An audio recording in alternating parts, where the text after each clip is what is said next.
Morning and welcome to the classiest place on earth. I had shit in front of my fucking stream deck. Good morning. Welcome to the classiest place on earth. I hope you're having a very nostalgic moment with this wonderful music. I don't even know. I woke up today with Blink-182's Stay Together for the Kids stuck in my head. I don't know why. Good morning, Rooster. Good morning, Spoiling. Good morning, Bubblicious. Good morning, Najeel. Good morning, Vashnair, with that fucking resub. Vash resubbed literally the second I went live. You fuck. I saw you, you sneaky bitch. Thank you so much for subbing to the class, keeping the classy alive and giving it its swings for so fucking long. Thank you, and I appreciate you. Rip Rooster with that fucking resub. Thank you so much for resubbing the class, keeping the classy alive and giving it its swings for 14 fucking months. That's a really long time, and I fucking appreciate you. Hail the Dank Lord. That's not the right one. Hail! Yep, that's it. Hail the Dank Lord. Oh man, we'll get there. Good morning, everybody. It's fucking snowing again. I don't know. The weather here is so fucked up. It's snowing. It's gonna snow apparently till 1 a.m. And it's cold! Fuck! And get this. So, y'all know, like, I'm just a cold-blooded lizard. I need heat on me all the time, otherwise I die. My fucking space heater broke yesterday. So I have no heat, so I have like 50 layers on, and I'm just freezing, and I hate this. I need to move somewhere where this doesn't happen anymore, because I'm dying. Oh, I hate being cold. Cheers. Coffee cheers. You know. Baby's crawling, has a tooth? Shut the fuck up. The baby has a tooth already? Wait, how old is he? What the fuck? He has a tooth? I thought, when do babies get teeth? Isn't he still nursing? Oh my god, her nipples. Oh my god, her nipples. Oh my god, that's crazy. Yeah, Nick, we're getting it right now. I mean, it's just weird because for the past week, for the past like 3-4 days, it's been 50s. Like beautiful out, warm. I turned the house heat off and it's on and shut up, Sales. It's so fucking cold. Brrr, I hate it. Play a super intense game and make your computer put off heat. I know, dude. You would think that with the amount of electronics I have on in this room, it would get warm in here. But I'm in like the largest. I'm not even in a room really. I'm like in a corner of the front room of our house. So it's literally the biggest room in the entire house. It's open to everything. There's no doors, so no heat is kept. You would think, not at all. 6 months? The fuck, dude. Good morning, Kills. How are you? My office is in the warmest part of the house for that very reason. I hate being cold. I'm in the cold. It's cold. It's so cold. I can just feel it. I can feel the cold air on my skin, even though I have 50 layers on. I hate it. Not nursing. Oh, thank fuck, dude. I was gonna say, I know some girls who have nursed through getting their babies getting teeth, and it's literal hell. Zips.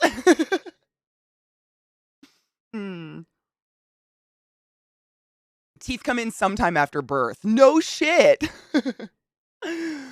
My animals, I think they're okay. I mean, we have house heat. It's just not effective. It's like an old house with those fucking floor vents, you know?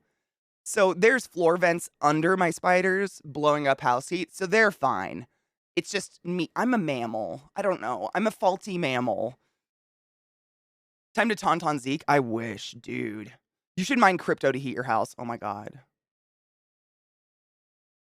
Wait, no. Crypto's good. It's the other one that went down, right? NFTs. I heard that dude, what is his name? The guy that was like, he owned the biggest NFT thing and like LA named a stadium after his NFT shit. Is crypto just as bad? There's crypto's still like going though, right? I don't know how to say that because one of them like basically just tank fucked, right? Yes. Okay. That's what I thought. I thought one of them like literally went down in crypto. People are still using crypto, but it's just as skeezy and has just as much risk, right? Like any of these crypto dark web websites could just pull out with all your cash at any point. Right? Like that's the theory behind them. No, Vile. No peepsies. Dude. First off, thank you so much for subbing to the class, keeping the class alive, and giving anything so fucking long, Vile. I fucking appreciate you and love you. So, if you guys were here yesterday, we had an unfortunate conversation. We were talking about Peepsy. which is, what the fuck is this? Killers? Get the fuck out of here. Peepsy. Peepsy is apparently a new Pepsi product. It is Peeps flavored Pepsi. What the fuck, Jesse? Good morning and thank you for those gay biddies. Hydrate or die straight, motherfuckers. Where's my water? I knew I brought that bitch out. It's peep. Yeah, sales, not even. So if you don't know what a peep is, I know in other countries peeps aren't a thing. America, we do everything terrible. So peeps are essentially, they're not the same as a marshmallow, but they're a marshmallow little chicken. They look like a baby chicken made of marshmallow, and then they're coated in like crunchy sugar. So it's essentially, it's literally a marshmallow rolled in crunchy sugar, but it looks like a tiny chicken, so we call them peeps. But they don't taste like a marshmallow, because I like marshmallows. They taste like crap. I don't know what they are. Peeps are gross. I don't know why anybody fucking eats Peeps. But Pepsi, the company Pepsi, thought it'd be a great idea to make Peeps flavored Pepsi. And not only that, this is the part that really boggles me, because Vile actually tweeted this morning that he found it and tried it. And like, I don't know what color Peep I thought should have been it, but of all the Peep colors, they chose to like advertise it with the yellow Peep. So like the Pepsi label is yellow. It looks like lemon flavored Pepsi to me, and the Peep doesn't look like a Peep. I don't know what the fuck's going on. But why? Why would you do that? Vile said it's vile. No pun intended. Vile said it's just like sugary ass. Oh my god. Oh my god, are you gonna get one? Oh my god, oh my god, oh my god, are you gonna get one? You want me, dude, I wish. If I had disposable cash, I'd be all over that. I mean, I'm sure it's kind of like Kona said, I'm sure a lot of people are gonna buy it out of sheer curiosity. It reminds me, if you guys remember during Christmas, Lindsay Lohan did like a sponsorship or something, and it's not a product you can buy. I don't know what the fuck this was. She was literally doing a commercial during the holidays suggesting you mix Pepsi and milk and drink it together, and she called it Pilk. And then she suggested you leave it out for Santa. And I just don't know what is Pepsi doing? What happened with Pepsi? Was it weird? She tried it too. Was it weird? I mean, Peeps don't have a flavor, so I just don't understand it. It sounds like bottle diabetes. That's literally what Vile said. I could pull up Vile's exact tweet. Literally, Vile's like, it tastes like my teeth are falling out or something like that. Yeah, it's $100, but for a 2-inch, that's pretty good. Honestly, like that's expensive, but it's not bad. Because I spent Bella, my Postal Theory Metallica, she was 90 something for like that. Just to dump a bag of processed sugar into your mouth and wash it down with Coke. That's literally what it sounds like. Yeah. Ew.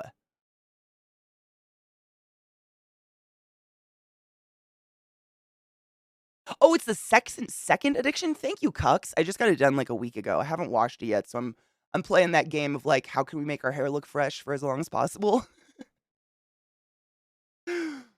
What's from Laverne and Shirley? Peepsy is? Or Pilk? Did they make Pilk? Well, they tried to push it again this Christmas, but they said nothing about Laverne and Shirley. I'm the kind of person that goes, that sounds weird. I need to try it. I'd try it, but I don't want to buy it. Apparently, Pilk is not too bad. I don't know. I'm not a Pepsi fan. I don't like soda, really.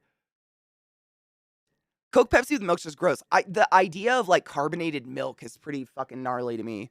We had this conversation yesterday because I was talking about Yoo-Hoo, and I don't know what it is, if it's like a Mandela effect or something, but I really, my entire life, I've never tried Yoo-Hoo. That being said, I went and bought some yesterday, so we're going to try some today. But I've never tried Yoo-Hoo before, but I've seen it, and I don't know where this came from in my head. It says on the bottle, I think it says like chocolate beverage, but for some fucking reason in my mind, I thought it was carbonated. And a couple of people in chat also thought it was carbonated, like people who had never tried it before, but I don't know where that came from. Wait, okay, hold on. Sales gave me a link. Hold on, let's look at this. Nothing good comes from Earth except Piyokos. What do you think they taste like? My bet's on chalky chocolate Peeps. Wait, they're cute though. A nice souvenir of, oh my god, is this Bebop? This is Cowboy Bebop. I knew it!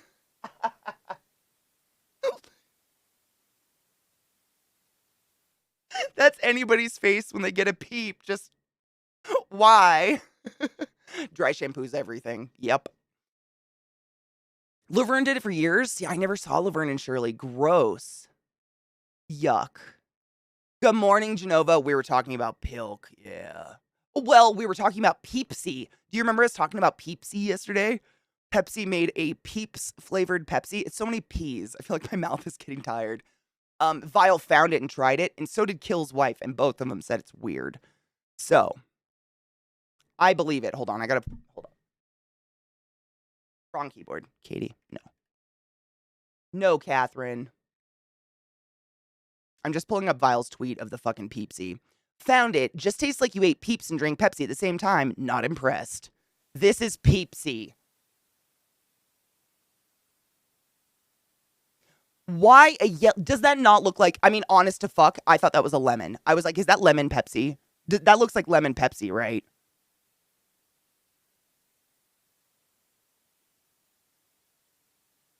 I love you, sales. Don't run too hard. Don't hurt yourself. I replaced my blood with Peepsy and increased my productivity by 40%. Exactly, Glut. Pilk is a melted float. I do like root beer floats. Okay, so dairy carbonated isn't bad. Shit. This is the Peepsy, if anybody wants to find it. But why yellow? You know what I'm saying? Like, they could have got... Peeps come in all the colors. They have pink Peeps, blue Peeps, purple Peeps. Pepsi is blue. Could we not have done a... I don't know. Maybe it's just me. BDO, we're getting more fucking snow. Not a joke. The past 5 days have been beautiful, 50-degree weather, and I woke up this morning to 2 inches of snow, and it's just pummeling us. I don't know. This place is a horrible place. Ooh. That's Pilk. Shut up. I love that channel. Thank you, Kills. The worst soda I've tried so far has to be cherry Coke. I don't think I've ever had cherry Coke. The idea of cherry in soda sounds really gross to me. But I think, at least in the US, cherry, what is it? I think it's cherry vanilla Coke is very popular. Like, not very popular, but there's a subsect of people who just love vanilla cherry. Is it vanilla cherry Coke? I think that's what it's called. It just tastes like cough syrup to me. I don't know. It's not terrible. It's just anything false cherry, I just taste cough syrup. That's all my brain gets anymore. It's a yellow warning label. It really is, though. I also tried the Gatorade energy drink, and it tastes like sweet potato juice. I don't want that. What? No. No. KPP tried it and liked it. You know what? I love Katie, and I'll excuse that. We all make mistakes. What the fuck? She also ate mayo on a cookie. Katie, why? What the fuck? No. You couldn't pay me. You could not pay me to put mayo on a cookie. Are you fucking with me? Orange vanilla Coke. I like orange vanilla. It sounds like a creamsicle. But the Coke part is where I get thrown off. There was a place here called Johnny Rockets that had lemon cake, and it tasted like you dipped wet wipe in Coke. I'm going to read that one more time. There was a place here called Johnny Rockets that had a lemon cake. It tasted like you dipped a wet wipe in Coke?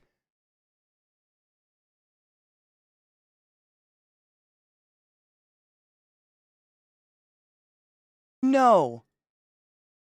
Ew, what? Vanilla cream Dr. Pepper. I like Dr. Pepper. I've never had the vanilla in it, though.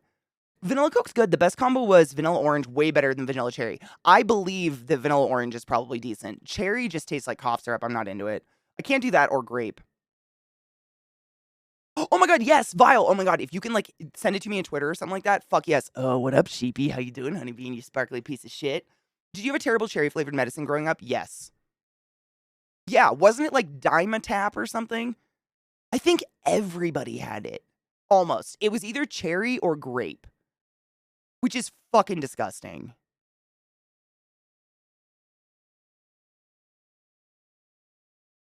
A wet wipe in a Coke.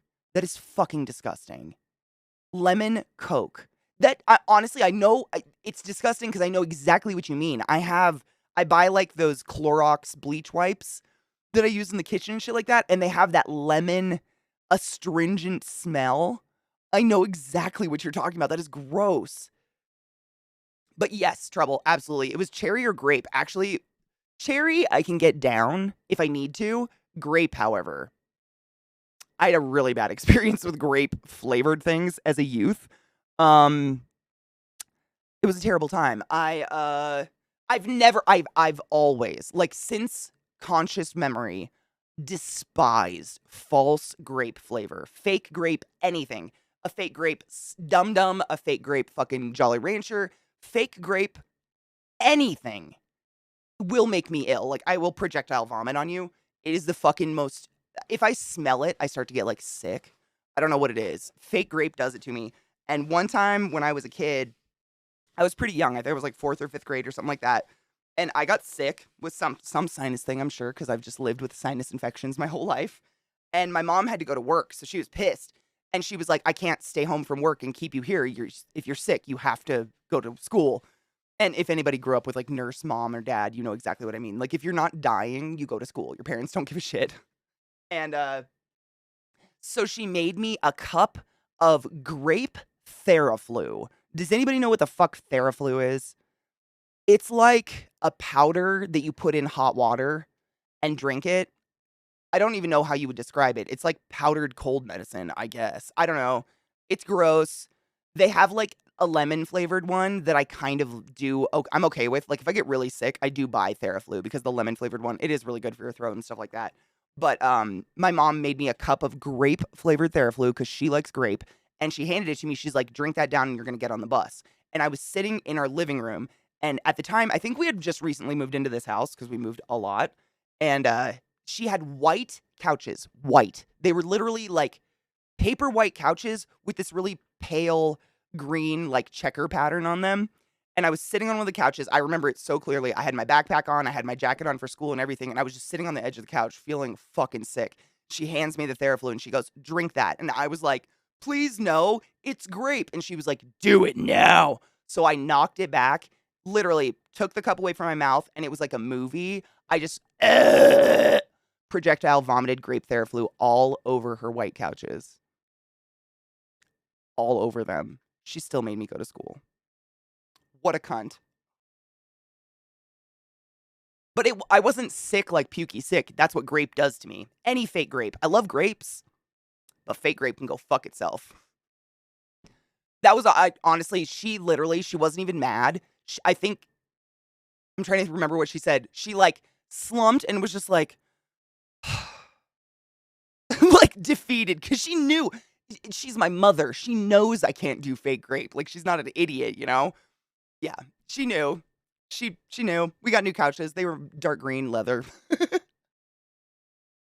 Oh, did you? Thank you, Vile. Hold on, let me pull it up. It's called Fast Twitch. What the? So this is the Gatorade energy drink? I thought all Gatorade was supposed to be an energy drink. I think I've maybe drank a total of 3 Gatorades in my entire life. Isn't it just like water with salt in it? What up, darling? Good morning. Monster Ultraviolet tastes like medicine, but I kind of like it. Dude, get it. Get it. I wish. Me too. My wife thinks I'm nuts. It just reminds me of medicine. Same. You're not crazy. It's me too. I can't take it. Now wishing they'd market carbonated NyQuil. It tastes like baboon ass, but 2 sips in and I wouldn't care. Honestly, it'd probably make it a lot easier to get in. For real. Fake grape is fucking disgusting. I don't know any of it. Jolly Ranchers. If you have a fake grape Jolly Rancher in your mouth, I will punch you to get it out. Chamomile's pretty gross too, honestly. Green tea makes me pukey. I don't know why. You love it? Oh, dude. Good for... I wish. And it's literally... It's like an involuntary hate. I don't know what it is. If I smell it on someone's breath, I have to go away. Like, if there's a bubble gum that used to be pretty I think it was actually Bubble Yum. Bubble Yum. You know, like, you'd get, like, the huge cube of bubble gum, and there was a grape-flavored one. And everybody in school would chew on it, and I literally would just, like, fake sick to get the fuck out of the room, because I couldn't take it. It's so gross. I can't think of lemon flavor anymore without thinking of that shit I had to down for a colonoscopy. Puck, we were just talking about that, dude. What was it? Glut was saying, what was the product that tasted like fucking lemon? Glub was saying he tried something. It was lemon. Fuck, what was it? Oh, it was a lemon cake. Get this. So there was a place called Johnny Rockets that had a lemon Coke. It tasted like you dipped a wet wipe in Coke. Like a Clorox bleach wipe in Coke. Why would you do that? I've had a lemon in my Diet Coke before, and it's pretty tasty. But that just sounds terrible. Yeah, why would you do that? Why would you do that? I don't know. It's weird to me. My husband thinks Red Bull tastes like sweet tarts, but I'm all about it. Red Bull has a weird flavor. I can't do just regular Red Bull. I've tried the other ones, like there's like a peach one, and there's different flavor of Red Bull, but the original one, it does have this strange, it's almost like a familiar flavor, but I can't place it, and I don't like it. I don't know what it is, though. I'm kind of there with you. I don't know what it is, though. It's not, I don't hate it. It's not like grape or anything, but it's something. Anything grape is just disgusting. Same. I like grapes. Like, I will get down on grapes, but that's it. Oh, yeah, it's just supposed to help you stay hydrated, right? Yeah. Gatorade OG is just to rehydrate you. They put some sugar in there, too, but not caffeine. So this energy drink, what's the energy in it? Oh, here we go. The Gatorade energy drink has sweet potato juice in it.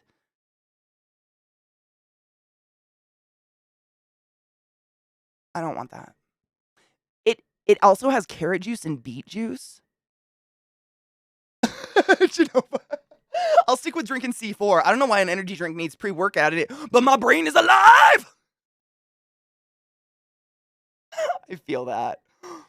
It was like pure chemical, no real juice. Ew.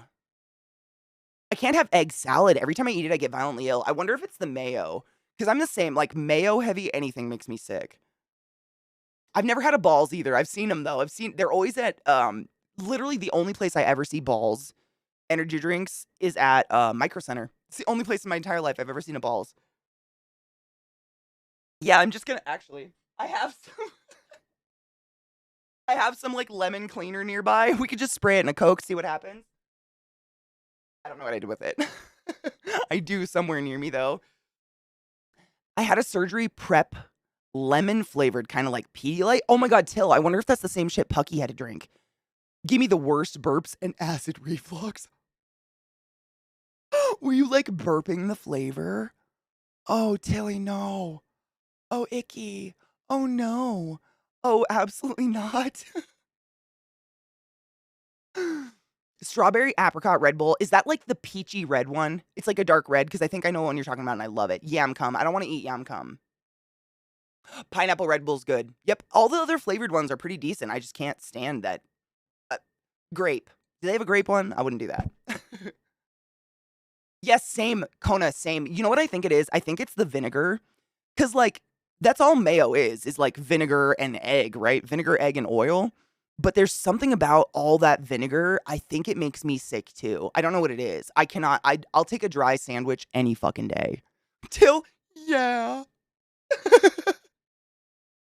That emote's so fitting.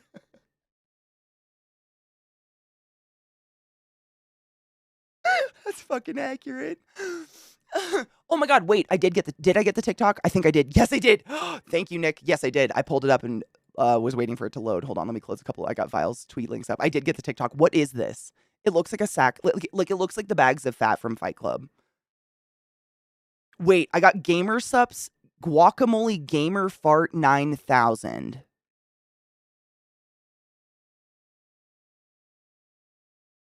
That's what it's called? Is that real?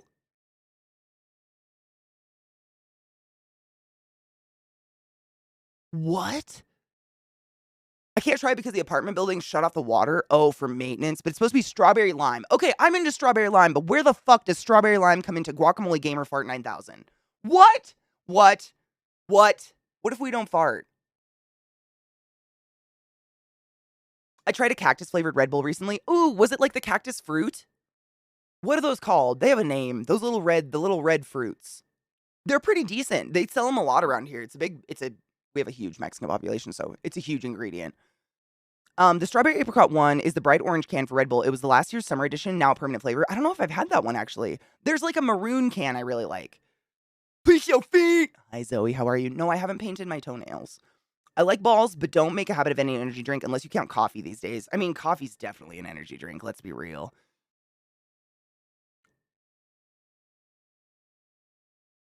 Wait, no? The spider story? No, Zoe? Where did you send it? You sent it on Discord? Hold on, I haven't opened Discord today. I had to shovel my driveway this morning, so I was a little behind. That's my bad. Hold on. Hold up.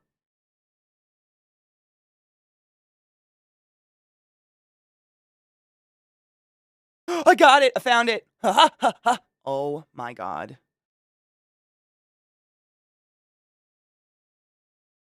This is one of those AI story writers, right? I've never read anything from these. I've heard people read things from them, but I haven't.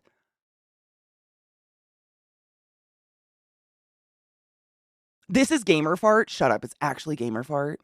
Oh my god, it's literally Guacamole Gamer Fart 9000 by Russian Badger. That's hilarious. Strawberry lime actually sounds good though. Like I'd be into strawberry lime.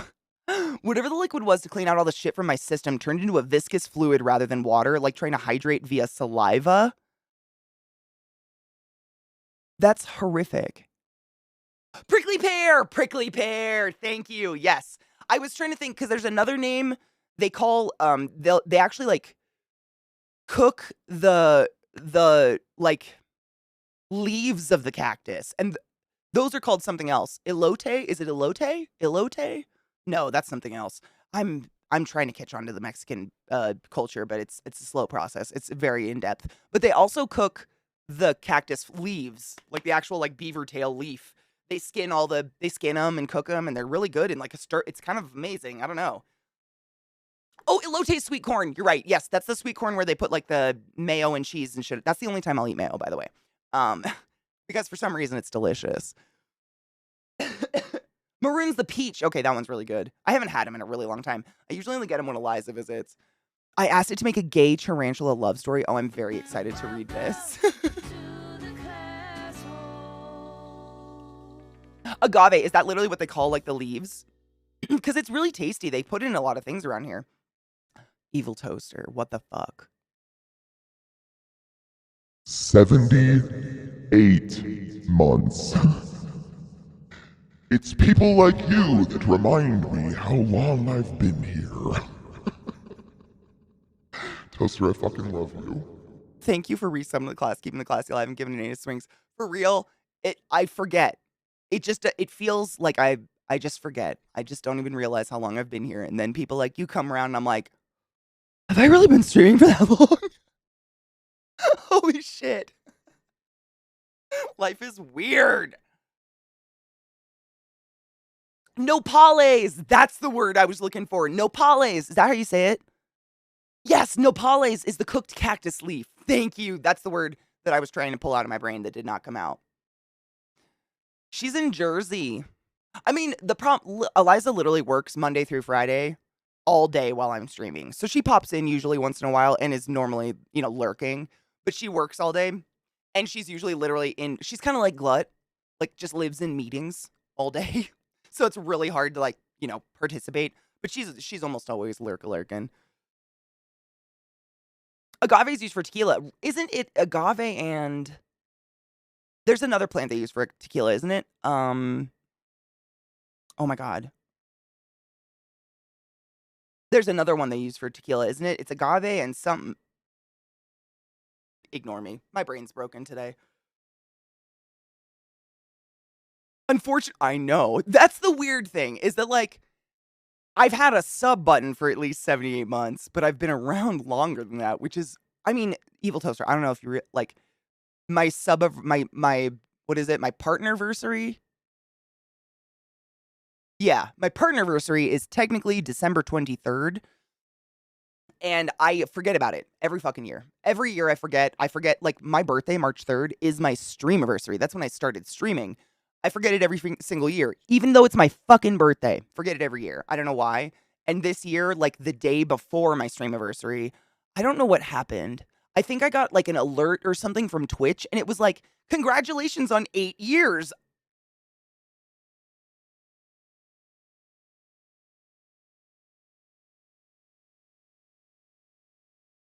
What? When's the last time you did something for 8 years? Like, that's a functioning child. I don't know. It's officially my longest held job, which is crazy. Unfortunately, yeah. Dude, shall we cheers? We should cheers. I have a little stoner bowl from last night, but I'll top her off. And then we should.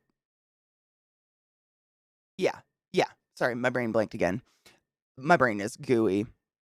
I had such clogged sinuses yesterday. I'm sorry to I feel like yesterday I really ended stream kind of abruptly, but the last 10 minutes, not even 10 minutes, the last hour of playing the boyfriend dungeon game, I was so lightheaded.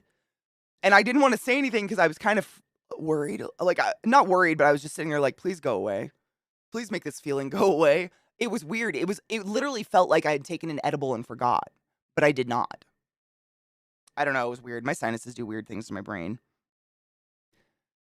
All I remember about my first sub month is that I was cackling on the treadmill while you're playing ESO and the Old Spice sound. Oh my God.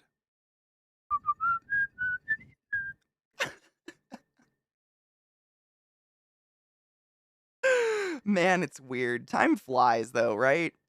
And it's weird because 8 years in hindsight, it sounds like a long time, but I feel like I'm the exact same person I was 8 years ago. I feel like nothing has changed. I'm the same person. You guys are the same people. Some of you got married and have babies, but other than that, we're the same fucking filthy fuckers we always have been. It's just bizarre. Dude, Nineless, the headbanging of that emote is hitting this beat of this song perfectly. Do you notice that? That gives me much pleasure.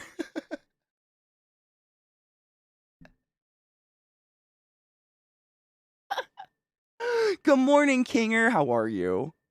My 8-year Twitch anniversary was 4 years ago. And that's the craziest part. I am not the oldest person on this platform by a fucking leap.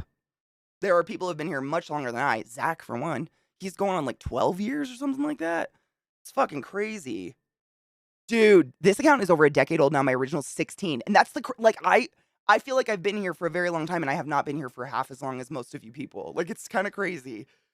Oh, Just Bacon, thank you. I just got it done a week ago. Thank you. I like it too. I think she did a really good job. Dan's Gaming, another one. Yeah, JP. There's a lot of people around here who have been, around since Justin TV. I think I joined Twitch the year that Justin TV went away and it just became Twitch. That was the year I joined, I think. Thank you, Lord. I literally let the lady who do my hair pick everything. I just have fun with it. Make me pretty. Thank you. That's all I wanted. I just want to feel good when I leave. That's it. Ooh, new additional joy. What kind? Did they put you on a new prescript? Change up, or are you on an additional? Cheers, y'all.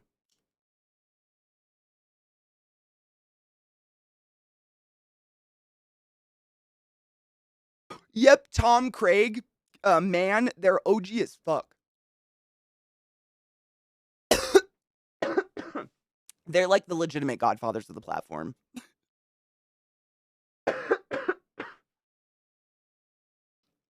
Dude, right, Jesse? I remember I watched Justin TV. I remember that's the only reason I knew what Justin TV was. I didn't know what Twitch was or anything, and ESO was coming out. The Elder Scrolls Online was being released, and y'all know, even way before I streamed, I was clinically obsessed to Skyrim. And ESO was coming out. And I was dating a guy at the time who actually is the man who got me into video games, because I did not have that kind of shit as a kid. My mom's really anti-video games. And ESO was coming out, but it was really expensive. It was $60 or something like that. And I was in college, so I was broke fucking hoe. And my boyfriend at the time was like, hey, there's this website called Justin TV or Twitch. I can't remember which one he referenced. But he's like, you can go there and you can watch people play games and see if you actually want the game. You can see some really legit content from it. And this was a very long time ago. This was over 8 years ago. So this was I wasn't aware you could go on YouTube and find playthroughs and shit like that. This was the dawning of the internet, the dawning of the age of Aquarius. Not really. It's Pisces season. Everybody cry and bring your tissues.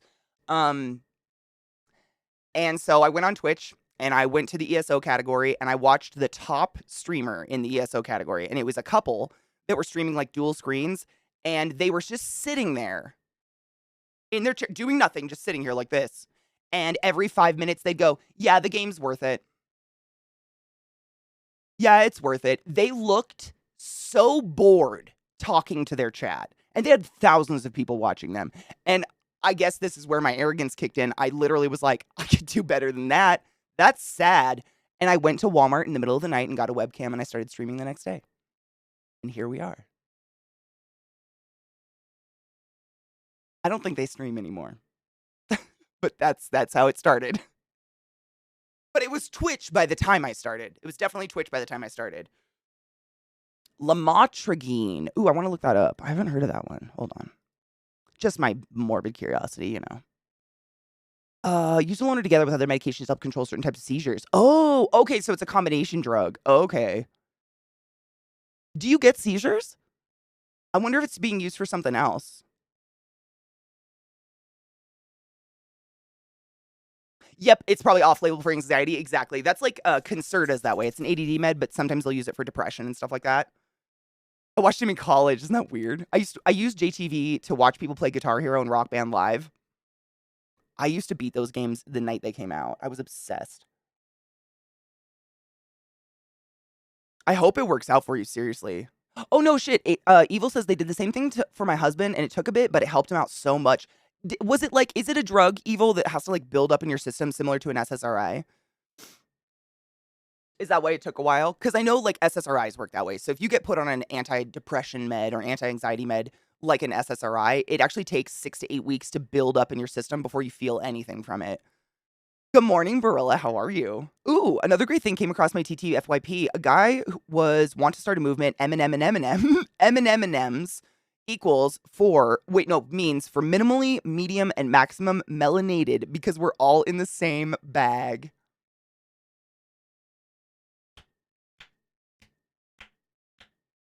That's perfect. They probably died. I've been subbed to Dan's Gaming for 120 months. All right there, Granddad. Call me Granddad because I fucked you, Nan. Sorry. Off-label. Yep, there's a lot of... I've been on drugs like that, too. And then his psych adjusted it a few more times since then. Like, up or down kind of thing. My longest sub is to Spamfish, 104, then Dan's Gaming, 94, Zeke and Tom at 88. My oldest sub is to Dan, Domestic Dan. He was my very first sub ever. When I first started streaming, I was actually, like, still of the mind that putting your credit card information on the internet was a really dangerous thing to do. Like, I did not shop online. I did not do anything online. And I remember sitting there, like, I really want to sub to my friend Dan. I've never subbed to anyone before. Like, I was still pretty new to the culture of Twitch, like, subs and all that. And I clicked the button and it like has you connect your PayPal and everything. And I was so scared, but I did it anyways. I don't know how old the sub is, but Dan's definitely my oldest sub. My tab muter extension broke for some reason when I was clicking in. So of course over my speakers, which I also forgot to mute. Oh God. Oh, I'm so sorry. You basically yelled, fuck. Oh my God. While I was on a meeting and my mic was unmuted. I'm so sorry. It was hilariously timed with a bunch of things having to line up.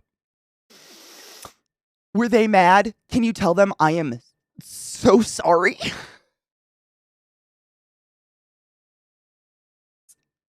I just really like cussing. I work and look all the time, and that was the first time that happened. Ever? You're lucky, dude. I'm pretty sure everyone in chat has accidentally had a mic unmuted or had a speaker on when I said something horrible. I've at least once. It's like bound to happen. I don't know what it is. It's like fate unmutes your shit the moment I'm like, yeah, then the rash on his nipples spread to his cock skin. And everyone's like, oh, Katie, my speakers were on and I'm in Starbucks or something like that. It always happens. I don't know what it is. The universe is out to get us. We love Dan. If you don't know my friend Domestic Dan, an amazing streamer. I consider him part of my like graduating class on Twitch. We both started streaming around the exact same time. We both kind of got partnered around the same time. We always have done stuff together. Dan's amazing. Fucking funny dude. Hilarious. Good humans. Yeah, we had a horrible 6 month of med adjustments before he leveled the fuck out. Now it's my turn. Oh my God. All the hopes. Dude, I remember when I had my breakdown and I was put on Lexapro for the first time, and they told me it took 6 to 8 weeks to feel any effects from it. And so what I would do is I would have an alarm on my phone for like 7 p.m. every night, something like that, sometime where I was always at home and able to take the drug. And I remember staring at my phone I would stare at my phone from 6:30 to 7 o'clock, just waiting to take the pill because like, I don't, that's how fucking anxious I was.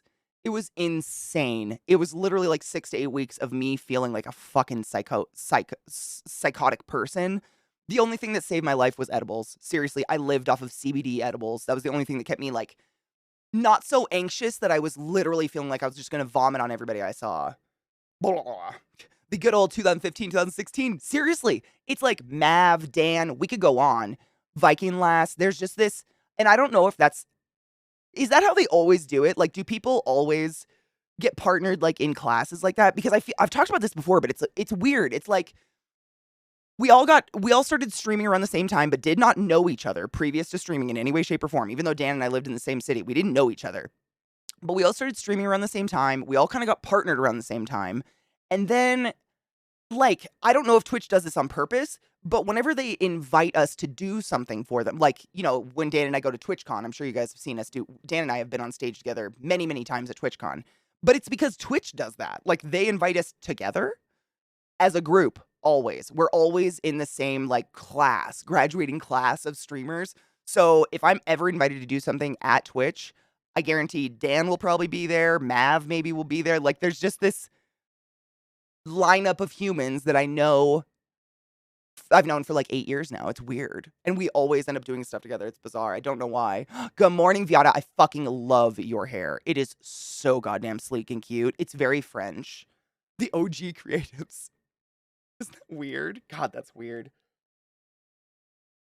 I miss it too. Every once in a while I'll do like makeup and stuff and I go in the creative category or the art category or whatever it is these days. But it's just dead. It's dead and it makes me sad. Like people literally will come and be like, I didn't know where to find you because you were in that category. And I'm like, oh, sorry. But I try to give those categories some numbers, try to bump them up so people actually see them. That group was because of creative. Before and after was like individual. Now it's just automatic. Oh, really? Is there like the Twitch dashboard just automatically gives you a partner button if you hit a certain number? Is that really it? Weird. I didn't know. See, when Pucky knows this, but if any of y'all are like new to Twitch, there never like when I applied, there wasn't a dashboard on Twitch for us to like see our numbers, our analytics, or anything like that. And we had to like write an essay, like this is why you should partner me, and write all these reasons why you should partner me. Like that was basically what we had to do. There was no affiliateship, like that didn't exist. I still don't quite understand affiliateship. It was literally just partners, and it was kind of very inconsistent as to who would get partnered and why. Like, for instance, the application, I swear to fuck, it said something asinine, like you have to have 5,000 concurrent viewers, you have to have 50,000 followers at least to even be considered for partnership. That's literally what our application said. It was so unrealistic. It was ridiculous. And I never even filled it out. I was partnered literally just because I was creative. And I think that was the same with like Dan and a lot of other people. Is Monkey contacted us and was like, hey, I see you do a lot of art. We're pushing the creative channel. I'm gonna give you a button. And we were like, okay, sick. Thank you. You're my longest sub. I started subbing to channels a few years ago. No shit, Jesse. Oh, I'm honored. I'm a couple people. If you ever see like Rhiannon, I know I'm her first sub ever. She's told me that. Like literally, I think Lizzie too. Lizney Beulah. I think I'm hers. Like these are people who literally found Twitch and I was the first channel they ever watched, which is really weird. I don't know how that happened. Store's done verifying the inventory after 5 hours. Time for me to go. Be safe. Drive safe. Don't forget to wash your hands. I love you. It was a weird dang corner of Twitch that was so wonderful. It really was. It was so, I have so many, you know, no lie. Do you remember Dusty? Oh, what was his full name? Dusty something. We just called him Dusty. I'm trying to think what his full name was. But he did this incredible pencil, like graphite drawing that he called the Creative Monster. And he did it on stream. I have it hanging in my kitchen and I look at it every day. I stand and I look at it and I appreciate it because of the memories. We need to take a break. My dogs are being annoying. I think they need to go outside. I'm going to go grab it off the wall and I want to show it to you guys. For those of you who weren't around for the OG creative days, it was a beautiful time. And this is like one of my most fond fucking memories of creative, because what it is this guy drew like a monster, but it's composed of the heads of people who were streaming in creative. So my head is in it. Like there's just, it's really, really cool. Thank you. Fashion, I just got it done like a week ago. I'm playing the Let's Make It Look Fresh as long as possible game. Thank you. I like it too. I gave the lady free reign over my hair. I know, my puppers. You guys need to go potty. Is that what's up? Is that why you're being needy? My baby girl. This is Billith, my poodle. And then my trick boy is itching his ear, but he's over there. What are you doing? What are you doing? Oh.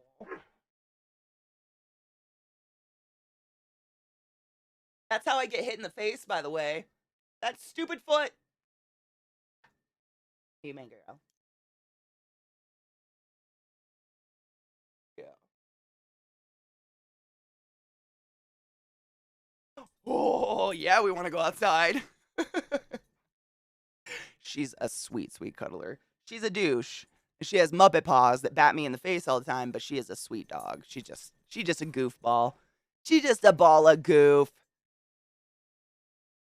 Oh, no shit. So OG Creative wasn't going to hit the goals that gaming channels had back in the day, and that's why gaming hated Creative initially. Yes. He came back to Twitch for a while, but then he went away again. Think he does clothing design now? Good. I'm glad. He was an incredible artist. I think he went through a divorce or something, which was super sad. Like, there's statistics, like, going through divorce is one of the most, like, life-altering, stressful things you can possibly go through. I can't even fathom, and I never will fault someone for, like, you know, pulling into themselves and trying to repair their own life when you go through something like that, because I can't. Like, that just sucks. But that being said, Dusty and I did smoke a shit ton of weed at my first TwitchCon. Anyways, let's take a quick break. I'm going to put on some music and take my dogs outside because they're being crazy. Stand up, stretch your legs, get a coffee, clean your bowl, load a bowl, do what you need to do. And I'm going to grab the creative monster and I'll show it to you guys. It's very pale, so I might have to fuck with my lighting just so you guys can see it, but it's awesome. I'll be right back. Pee after body. It is cold. Brr. I'm snowblind. Wow. One sec. Must adjust. It's crazy that it's brighter outside than my lights in my office. That's weird. That's not normal. Holy crap. My pupils are so small. Holy shit. I'm snowblind. Give me one sec. That's horrible. I hate it. Good morning, Loznay. I was talking about, am I your first sub? We were just talking about like who our first subs are and shit, and I know Rhiannon has told me I'm the first person she ever followed and subbed to, and I was pretty sure you might have been too. Just because you've been around since like the March 3rd of the dawn of time. We were just talking because Toaster's here. Toaster's resub for 78 months, and I was like, how? Like, those are the types of resubs that fucking freak me out because I'm like, God damn, I've been around a long time. It's just bizarre. It's weird to think back on it, but it's such good memories. I'm a theologian. The world was created on March 3rd. Boom. It's facts. Lizzie said it. Lizzie said it, so it's real now. I don't know why my music keeps shuffling. I don't want it to do that. Please don't shuffle. That was cute, but that's really soft music, and I'm going to go to sleep. You're the first person I paid for a sub to. The others I juggled my Prime down on them. Good. At least you fucking used your Prime. It still amazes me how many people don't know about it. Chucky! The fuck is up? However, I understand because no one advertises it. They don't want you to know you have that. If you guys don't know, if you're new to Twitch or new to my channel or whatever, if you have an Amazon Prime account, you have been paying for a sub to any streamer that you could be giving away, no matter whether or not you're using it. I know. And we get paid just the same as a normal sub. Like Prime sub, normal sub, still get paid. Use your Prime subs, please.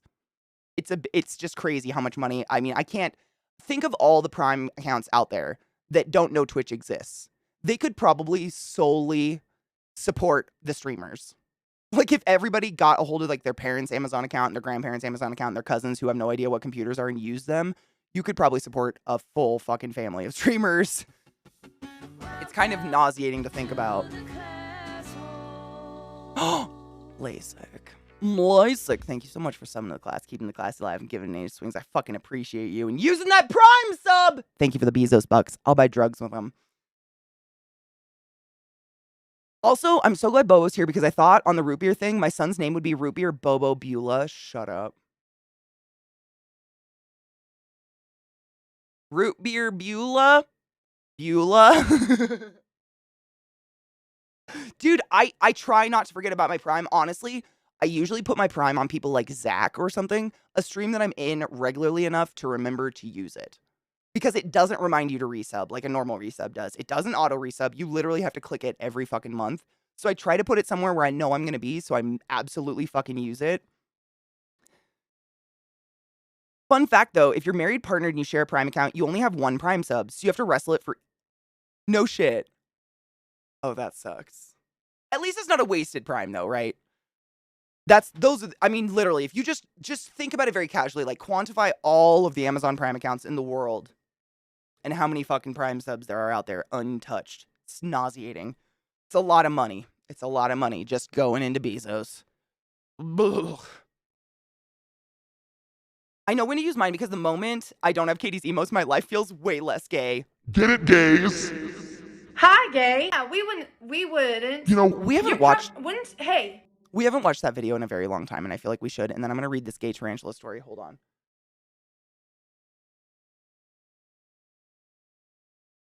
I love it. If you haven't seen where Hi Gay comes from, just be ready. She's one of the funniest people I mean, what is this girl's name? She's one of the funniest human beings. She's actually in a show now. Like, she's on TV now. She's gotten very, very, very successful. She's so fucking funny, I die. I haven't seen this video. Literally, I don't think I've watched it since the second one came out last year. I wonder, when is Pride? Oh my God, is she going to come out with another one this year? I really hope so. Oh my God. She's so funny. I can't remember her name, though. What is her name? Hold on. Oh, Megan Statler. Stalter. Megan Stalter is her name. June is Pride. Yeah, that's the last time I watched this, so it's been a while. It's so good, though. Just enjoy it. Oh my God, my face. Stop it, Katie. Enjoy Hi Gay. I don't know what else to call it.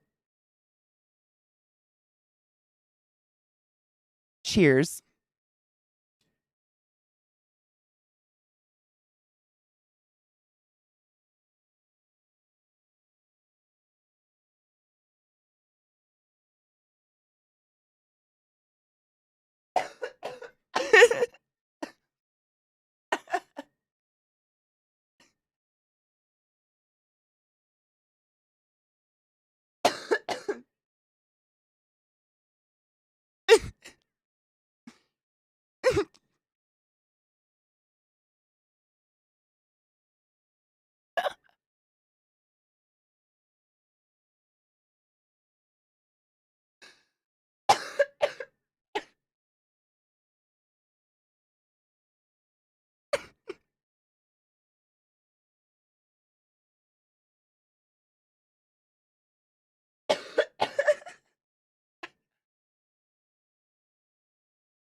Turn it off, Willard. I got it back. Turn it off, Willard. Turn it off, Willard. Turn it off, turn it off, turn it off, Willard.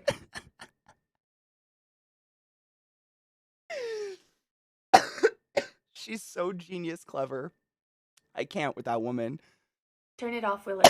I have to save it back on my. I had that on my soundboard ages ago, and somehow I lost it.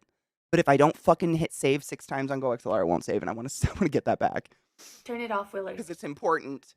What a beautiful train wreck, right? She made one last year too. That's not as funny, but still fucking funny. Do you guys want me to find it? I totally will. It's easy and worth it. She's great. I think she got big on TikTok, honestly, when like COVID shut down and shit like that. Okay, I saved it. We should have Turn It Off Willard forever now. Willard. Turn it off, Willard. That's Kill's favorite. What is her name? Megan Stalter. How did I remember that? Nobody knows. Let me see. Where's her second one? I wonder if I just do Pride. Cursed and genuinely funny. Oh, it's great. That's where, I mean. Hi, gay. Yeah, we wouldn't. In the bedroom. You're just hanging out. I have them all. I've had those for so fucking long on my computer. I love her.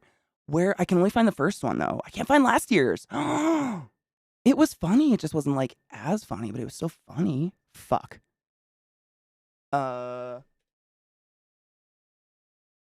Maybe I can't find it. Just kidding. Enjoy Hi Gay. 2 months, you came back! You came back.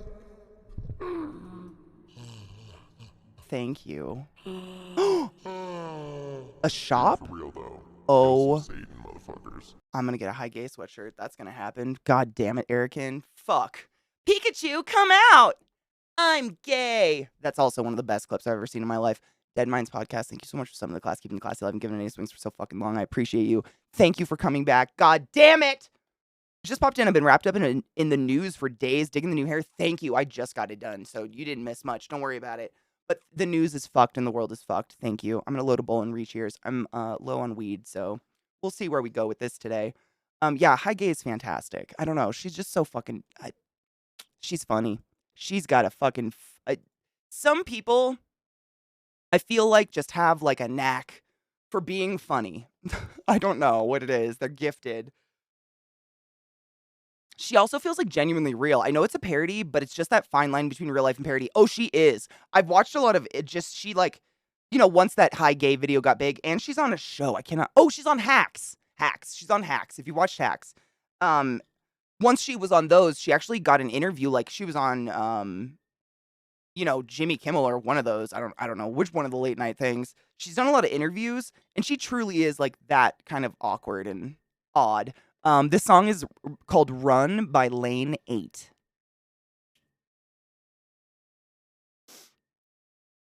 Hacks is really good. Yeah, we wouldn't.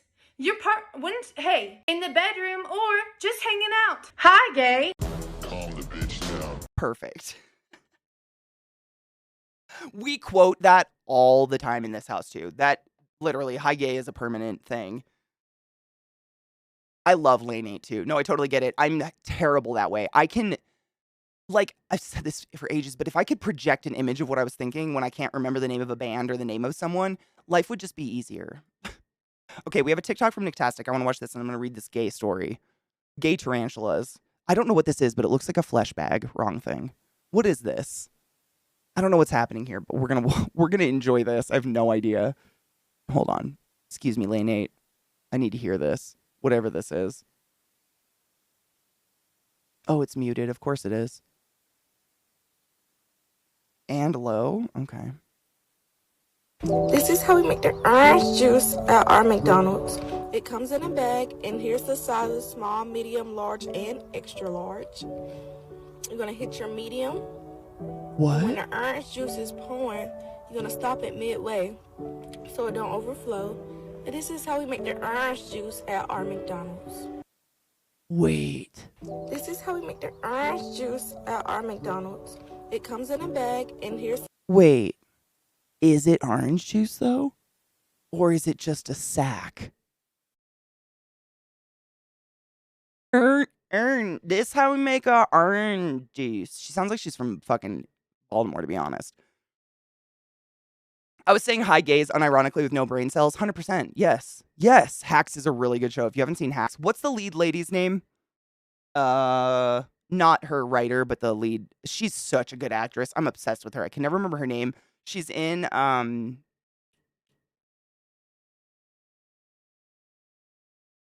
is it called Legend? Oh my God. It's like one of my favorite shows, and I'm rewatching it right now, and I just totally blanked on what the show is called. Hold on. Jean Smart. I love her. Is that her? I'm really bad with names. I'm just kind of a dip. But Jean Smart is such a fucking good actress, man. Do not sleep on that actress. She's great. Everything she's ever done just blows my mind. Since watching Hacks, I've just gone and found everything she's in. Legion, not Legend. Legion. Legion. If you've seen Legion, it is... Hold up.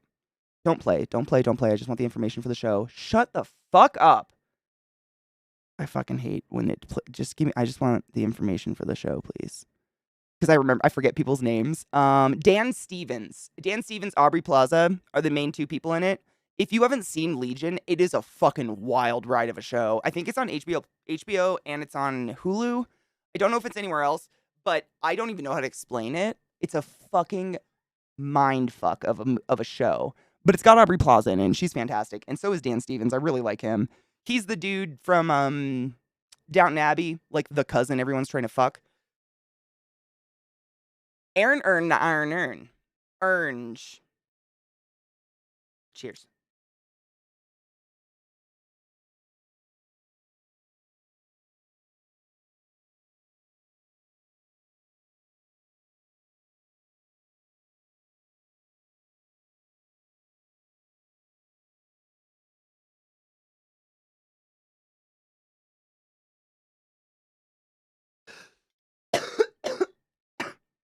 honestly, I'm thinking the same thing. Like, I thought the same thing when do you remember? I don't even know. This was years ago when everyone was like, look at this video of the pink paste that McDonald's makes their chicken nuggets out of. Who the fuck is getting in the drive-thru at McDonald's and thinking to themselves, I'm ready for some real food.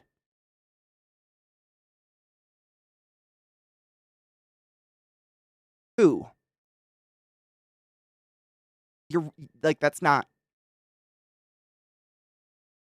We're going to McDonald's for fucking McDonald's. Not food. I love Aubrey Plaza. I'm obsessed with her. Dude, right? Legion is really good. It's confusing. There's a movie called Legion that was like about an angel or something protecting a baby or a pregnant woman. Not that. It has no relation, none at all. It's a series called Legion. Please give it a try. If you're looking for a new series and you haven't watched it, it's very good. It's just a mind fuck. I don't even know how to explain it. There's no way to explain it.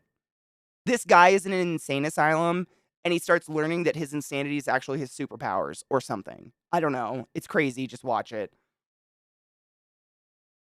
Nick, I love you. Have a good day, Punny Bean. Gummy bears, sure, but teddy bears? Oh, God. Wait, From? What is it? Is it a show? I don't think so. I haven't even heard of it. Someone who's at the wrong place. Right. This is not the place for you.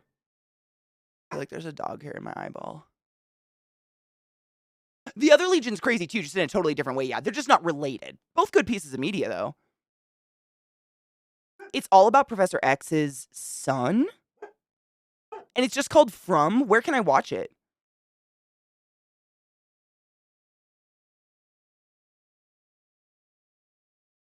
Or are we talking about Legion?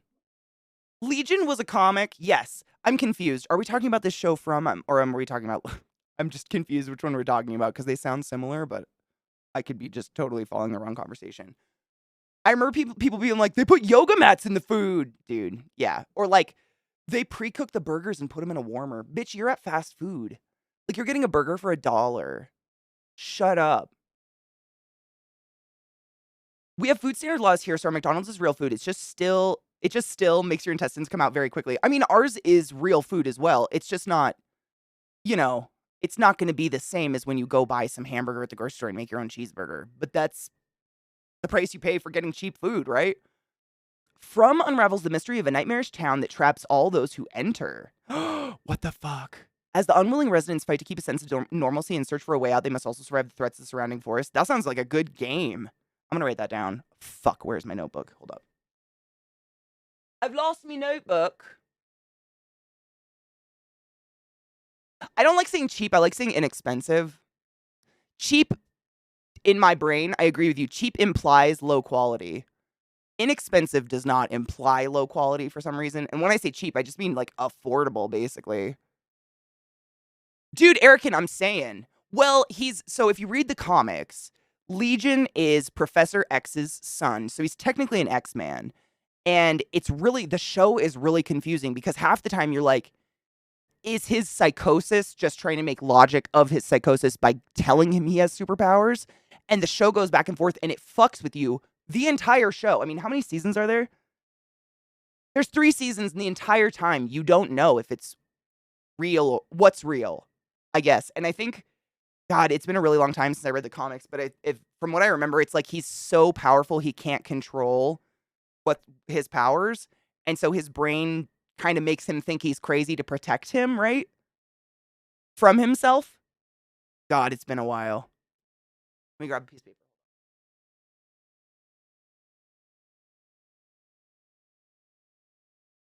Got him. Also, I heard a phrase recently that I wanted to pass by you guys because I've never heard it before in my entire life. Cis-centric. What is that?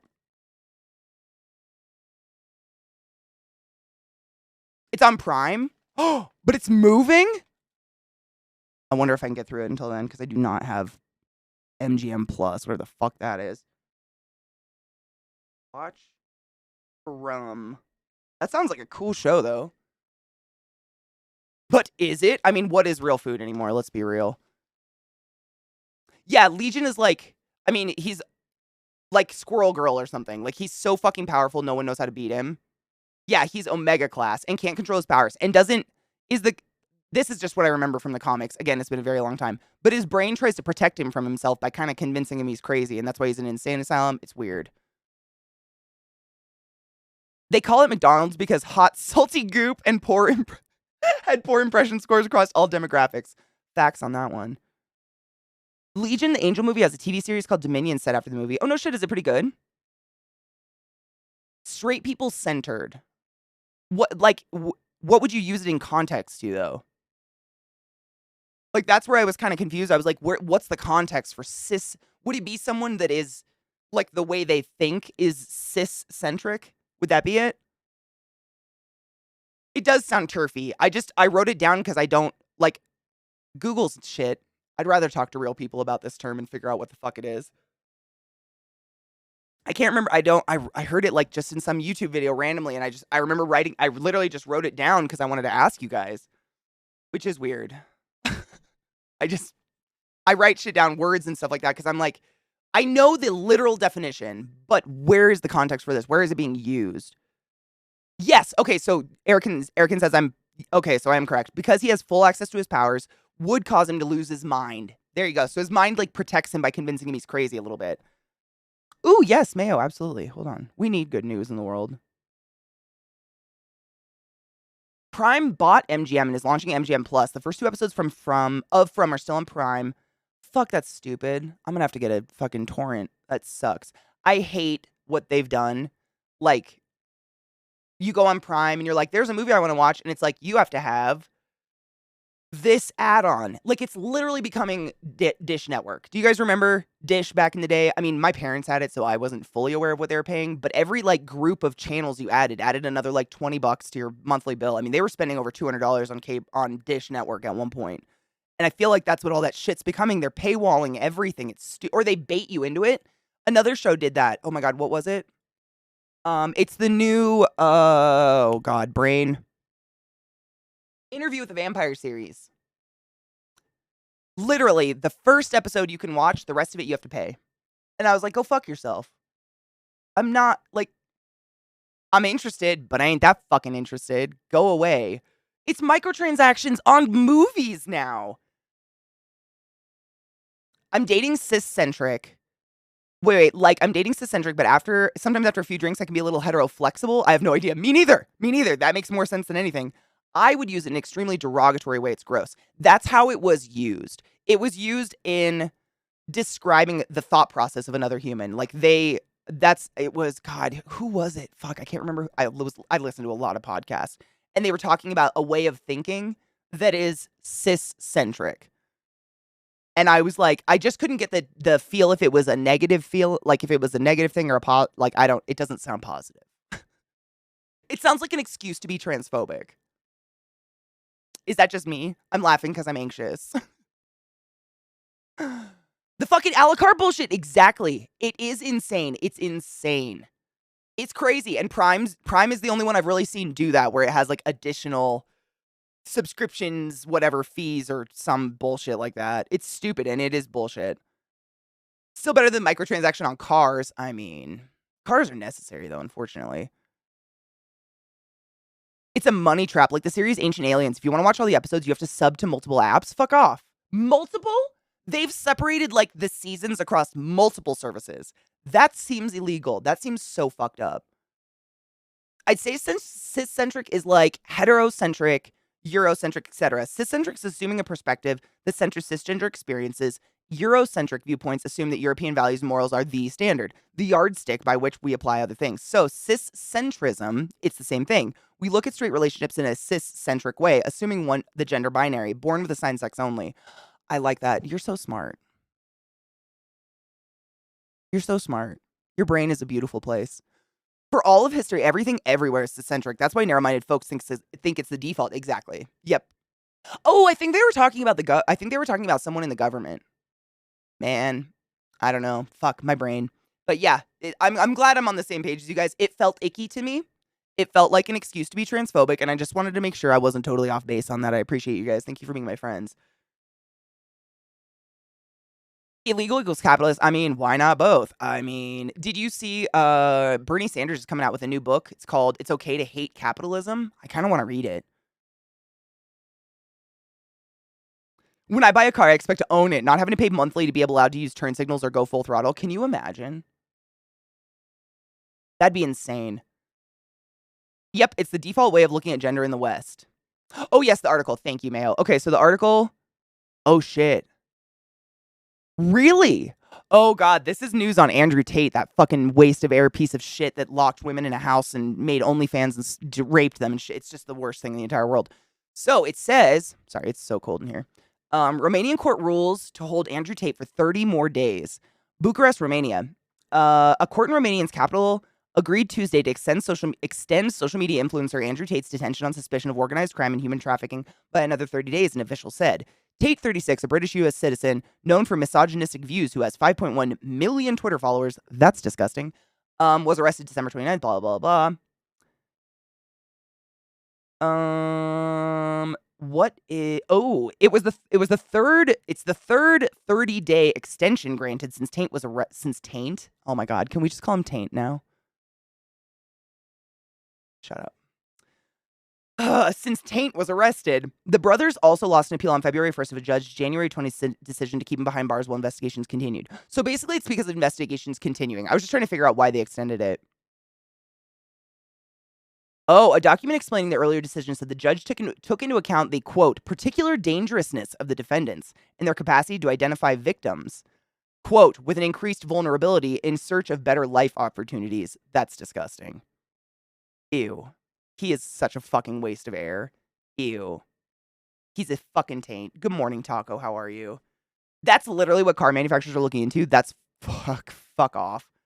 Most of us are paying car payments for the rest of our life, for fuck's sake. They want more? What?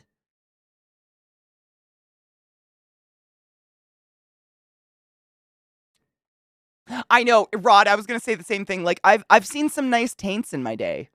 Like, I feel kind of bad. Like, I feel like that's really insulting taints. Like, I don't want to have Andrew Tate between my butthole and my playground. You know what I'm saying? I'd rather just have a fleshy fun bridge. Fuck that. In non-Andy Taint related news, I love how your new hair looks up like that.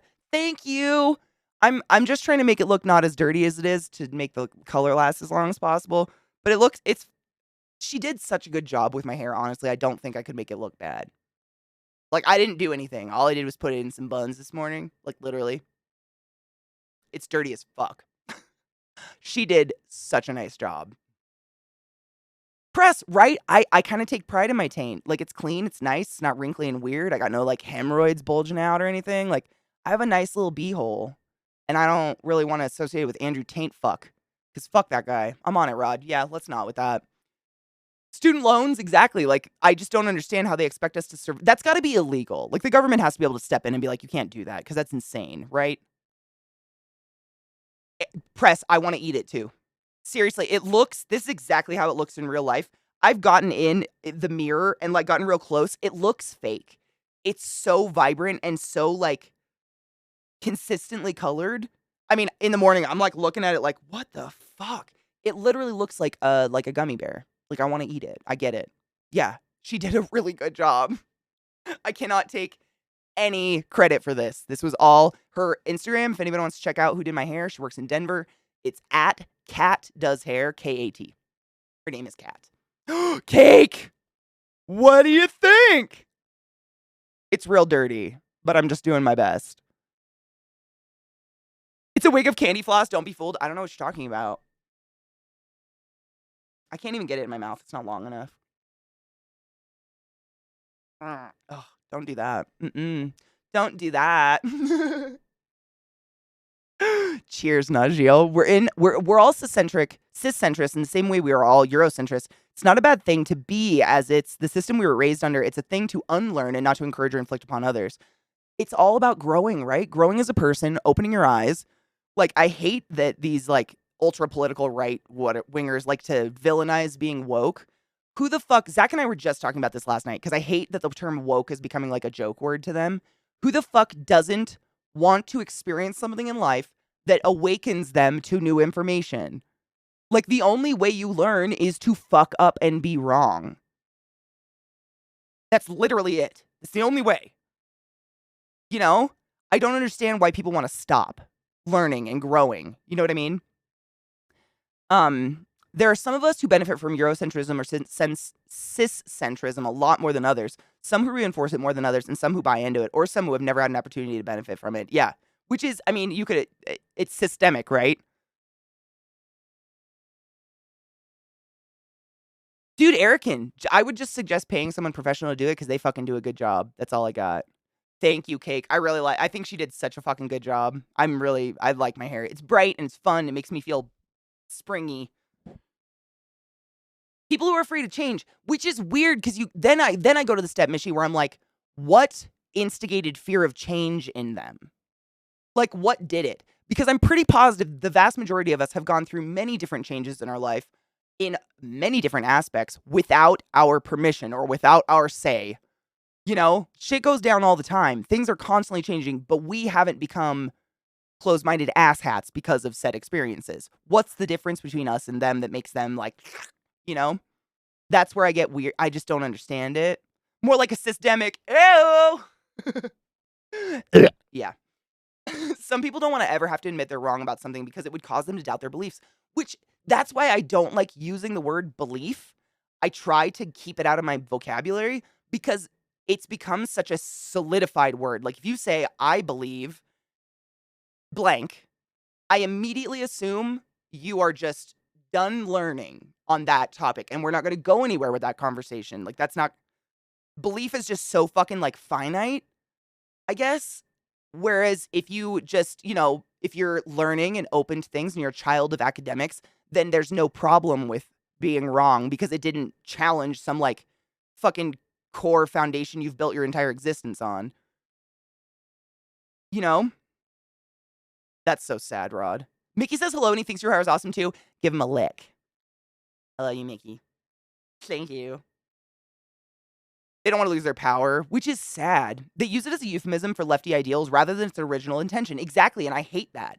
I want to keep woking. I don't know how the fuck to use that as an adjective, but you know what I mean? Like, I never want to not learn. Like, I'm so excited when someone corrects, when I'm like not 100% on something and I say, guys, feel free to correct me if I'm wrong on this, but this is what I heard, and you guys are like, actually, this is what it is, blah, blah, blah, blah. I love that because I feel like I've learned. I don't want to sound like a fucking dumbass when I talk. Who wants to sound stupid when they're talking? Why? Who? I don't get it. Like, that's basically like, I'd rather just sound idiotic while I speak. Thank you. Why? Why? Woke started in the BLM movement, then it was appropriated by liberals. Now Republicans use it as a catch-all term for anything they disagree with. It is fucked. 100%. Yes. Brains do like to be lazy and doesn't like change. Damn whippersnappers these days, get off my lawn! Yeah, I know, it's disgusting. It's sad. Waking? Yeah. I want to keep waking. They build their wealth on the graves of the oppressed. 100%. I mean, that's the systemic problem, right? Wake me up before you go. That's a great emote. My neck's still a little sore, so I can't do it completely, but that's a good emote. They can't fathom the marginalized people don't want revenge, just equality for all the shit they've been through because they themselves would enact revenge. You're so right. God damn it. Fuck. No shit. The term actually came from Lauryn Hill. God, I miss Lauryn Hill. What a fucking voice. What a wonderful voice that woman has. It's been the right asshole tactic for a long time. Co-opt the word or thing and abuse it till it's used in shit and no longer used correctly. I hear it so much. The only time I ever hear the word woke is literally coming out of like right pundits like fucking Fucker Carlson and shit like that. And they use it, and I've always understood, like, I was introduced to the word when I moved to Baltimore, and I was a dumb, ignorant white bitch, and I learned up. I was done woked by all my wonderful black coworkers who were like, hey, ignorant hoe who grew up somewhere very not diverse, let's learn shit. And I was like, okay. And I was ready to be wrong. Like, I don't know. Wait, as a side fun note about IKEA, last time I went to IKEA, I went past the IKEA cafe and there was a bride. Wait. There was a bride and a groom, full white wedding dress and suited and booted, photographer having their wedding meal. It was amazing. I just went to the nearest store employee in the showroom bit and said, there's a bride and groom having their wedding meal in the cafe. Just in that kind of like, you're an employee and I reckon this doesn't happen every day. And I imagine it'd be annoying to miss it. I'm gonna go look at pillows. Bye. You know what? To each their own. To each their own. Shireen, how are you, love? Oh, are you sick? No. Thank you. I got my hair done. Boo, I'm sad you're sick. Good news, I finally have my auntie card, which explains. Oh wait, your Audie card, like autistic card, which explains I'm nonverbal, so I no longer have to be stressed about super hard social masking. I am fucking stoked for you. You shouldn't have to mask ever, ever, ever, ever, ever. Surround yourself with people who are okay with who you are at base. I love Be More. I miss Be More. Just a sign that you're a true skeptic, which is a good thing. Open-minded and willing to learn. Hard for some, but healthy for a good state of mind. Being stuck in one perspective your entire life sounds miserable. I couldn't agree harder. That sounds like such a stagnant fucking life. Oh my God, my brain would Harry carry itself. Oh, I heard about that, Rod. I heard about that this morning. Yeah, Kevin McCarthy is giving Tucker Carlson, what is it? Over 1,000 hours, I think. It's some ridiculous number of hours of January 6th video. It's fucking gnarly. I hate it. Unfortunately, at this point, anytime someone says woke unironically, I immediately write them off as not someone I want to listen to. That's how bad it's gotten. 100%, yes. Yeah, I feel the same, and it's sad to me. If you like Lauryn Hill, have you heard of Desiree? Oh, 100%, yes. Didn't she do a Tiny Desk? I think Desiree did a Tiny Desk, like an NPR Tiny Desk, and that's how I found her. Oh, yeah, she's in my mix somewhere. She's in here. Oh, 100%, yes.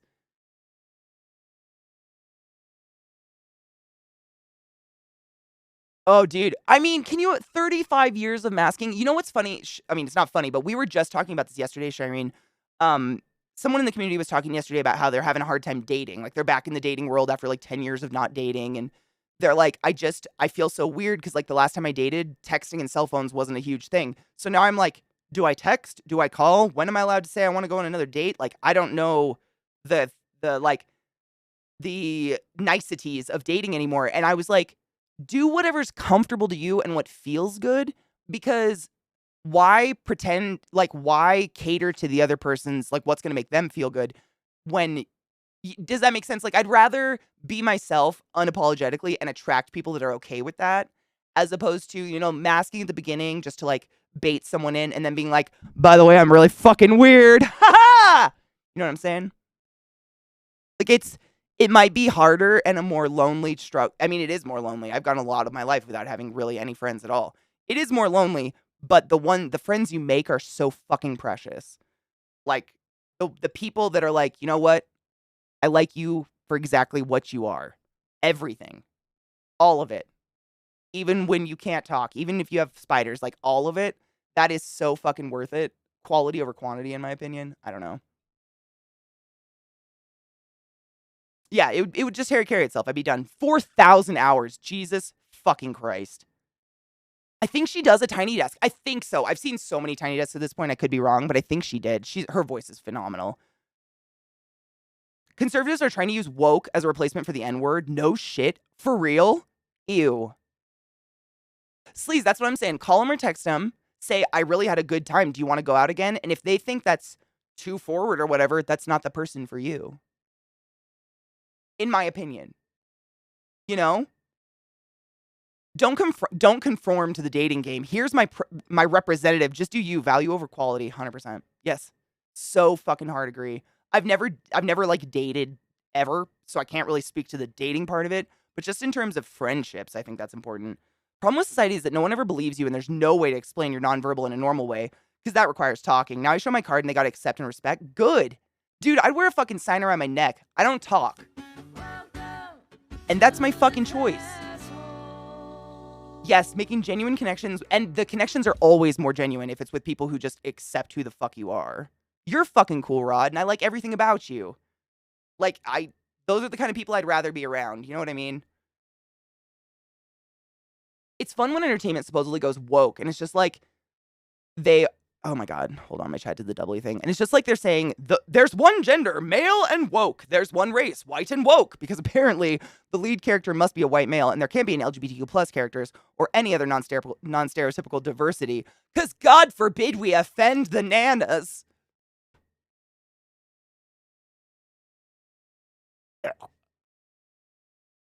Hipster, thank you for gifting a sub to Shireen. Shireen, use a bubbles to the highest order, and you know it, baby. Go forth with your emotes and be an awesome human being. I love you. Thank you, A-Maid. I just got it done. I appreciate you. I've got this stupid cowlick right here of baby hairs, and they keep touching my eyeball. I'm gonna shave that. Ugh. Anybody else have a cowlick that just pokes hairs in your eye all day? It's a great time. Basically, don't play games. Fuck yes. I mean, exactly. So think about it from the opposite end. What if you're the other person, and the person you went on a date with is thinking like, how can I make that person like me? Like, what do they like? And they're masking to bait you in. If you think about it that way, it kind of is infuriating. Like, why do I have the right to do that to someone if I don't want someone to do that to me? Right? What is this? What's what? What's what? What's this? Simply means they can't be openly fascist anymore. Ironically, the origins of the word woke come from the Yeah, exactly. We learned it actually came from Lauryn Hill, Shireen. I didn't know that. Just be your whole self. If they don't accept that, then they aren't your people, 100%. Cake, we were talking about that yesterday. Like, that's the one thing I'm the most grateful for when it comes to the internet is that without the internet, without Twitch, without social media, I would have never found my people. Like, I'm sad you're all over the world. That sucks. But I'd be a very lonely Katie. Not every friend group has more than one token friend. Just admit you only know white, straight, ugly old men. Dude, absolutely, Shireen. And if people don't respect that, that's on them. That's on them. I've enjoyed the single life for 16 years now. If I were to start dating someone, people would start to question my sanity. Same. I honestly end up usually just sleeping with a friend. I hate cowlicks so much. I have them everywhere, and this one is the worst. These little, and they never grow. These little hairs never grow. They just stay like tiny, and they're just long enough to poke my eyelashes. Ugh. Hate them, but there's nothing to be done. Although some women do get their forehead waxed, which is weird. To each their own. It gets even more fun when they say go woke, go broke. Oh my God. And then you see woke movies doing really well like Captain Marvel. I never heard that go woke, go broke. My God, I don't want that. I don't want fake ass people around me telling me what I want to hear. Yes. Who the fuck wants to live in an echo chamber? Again, with the you'll never learn. You'll never grow as a human if you live in an echo chamber. I agree 100%. I want a true friend that's going to give it to me straight, even if I don't want to hear it. The truth hurts sometimes. Deal with it. It sucks, I know, but we all have to. Don't surround yourself with people that are willing to lie to you. They don't value you, and in turn, you won't value yourself. 100%. I want to surround myself with people who love me enough to give me hard truths when I need them. I don't want to surround myself with people who just like giving hard truths and are there to torture me. Like, that's not the same thing. But if someone truly values you as a person and you start doing something that is bad for yourself, I want someone to step in that cares about me and be like, hey, that's odd. Because that's someone who loves you. You know what I mean? It's like if you go out to dinner with someone, it's the difference between someone that will tell you there's something between your front teeth and someone who won't. I'm going to tell you there's shit between your teeth because I love you. And if anybody let me walk around with a giant piece of spinach between my front teeth, I would assume you don't give any fucks about me at all. I love you, Lizzie. I love you. Be good. In hindsight, no, it's cool. I don't know how to spell it either. I'd rather be hurt in the moment with the truth than be hurt afterwards knowing someone wasn't honest. Yes. What else are they withholding? Like, how much of me actually bothers them that they're just not telling me about? Like, exactly. I would just go so far with it. It would just be weird. Well, now, I don't want an echo chamber or yes men, but now a little torture can be okay. I mean, I didn't say no torture chamber. I didn't say no chambers. Cheers, Crow. 100% agree. It's not a surprise that Elon surrounds himself with yes men. I mean, if you look at any of those huge, like, billionaires that don't do anything good for the world and are just, like, self-serving assholes, they live in a circle of people that just go, yes, everything you say is worth a dick suck. Oh, let me gargle your crunchy cum. Oh. You don't grow from that. You do not become a better person from that. Cheers.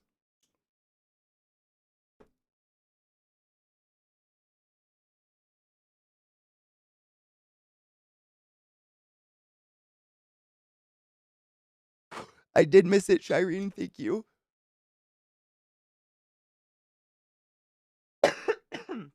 Press, and that's honestly, that's what I like about being in a relationship with someone that doesn't have jealousy issues. I owe so much to my Twitch friends. I swear most of my meat space friends don't even compare, except for I don't have any friends really that I met in the meat space. And then like everyone who is the most dear to me in my life, aside from like my parents and my little sister, I've met through Twitch, seriously, or Twitter or something. And then we've met at cons and become really good friends. The problem with masking when you're nonverbal literally feels like you're trying to blow up a balloon. Ever tried blowing up a balloon? It literally feels like there's an invincible lock on my throat. God, invisible, excuse me. It literally hurts to talk and it makes me disassociate. Fuck. Unless I can talk English with my best friend or have enough energy to stream, but that doesn't happen often. Dude, and I don't think that's I don't think you should feel bad about, like, that's just who you are. I feel like all of us have had those moments where our throats close up and we're like, we don't want to talk right now. Like, I'm anxious, I'm nervous, I'm depressed, whatever. But you have something that literally physically stops you from pushing through it, whereas most of us will just put ourselves in the misery and push ourselves through it, and that's not your fault. Like, that's just who you are. We love you regardless. We are meat popsicles. Wow, the irony. Oh, God. Texas anti-woke bank goes bust in 3 months? Wow. A bank startup backed by billionaire Donald Trump supporter Peter Thiel? And pitched as anti-woke for pro-freedom Americans is closing up shop after less than 3 months. The bank, Glorify, cool name, burned through $50 million in investment money, laid off most of its staff on Monday, and informed workers it was shutting down. The Wall Street Journal was the first to report. Hoped for funding to keep the operation running fell through last Friday. Wow, the irony. That's beautiful. Oops. Sucks to suck, bitches. I love you, Shireen. I mean, that's what friends are for. Like, I know that if something like that happened to me, you would still love me. I would feel horrible, like, if I lost my voice or something like that, but what a terrible thing for me not to be a good friend back. Like, I love you guys. Fucking A. They bought the Trump NFT and the value crashed. That is fucking hilarious. How much time he gains, who does not look to see what his neighbor says or does or thinks, but only at what he does himself to make it just and holy. I love that. Yes. Look in a fucking mirror before you start picking on your neighbor's yards. I love you, Vissy. I'm sorry if I missed anybody. I was reading that article.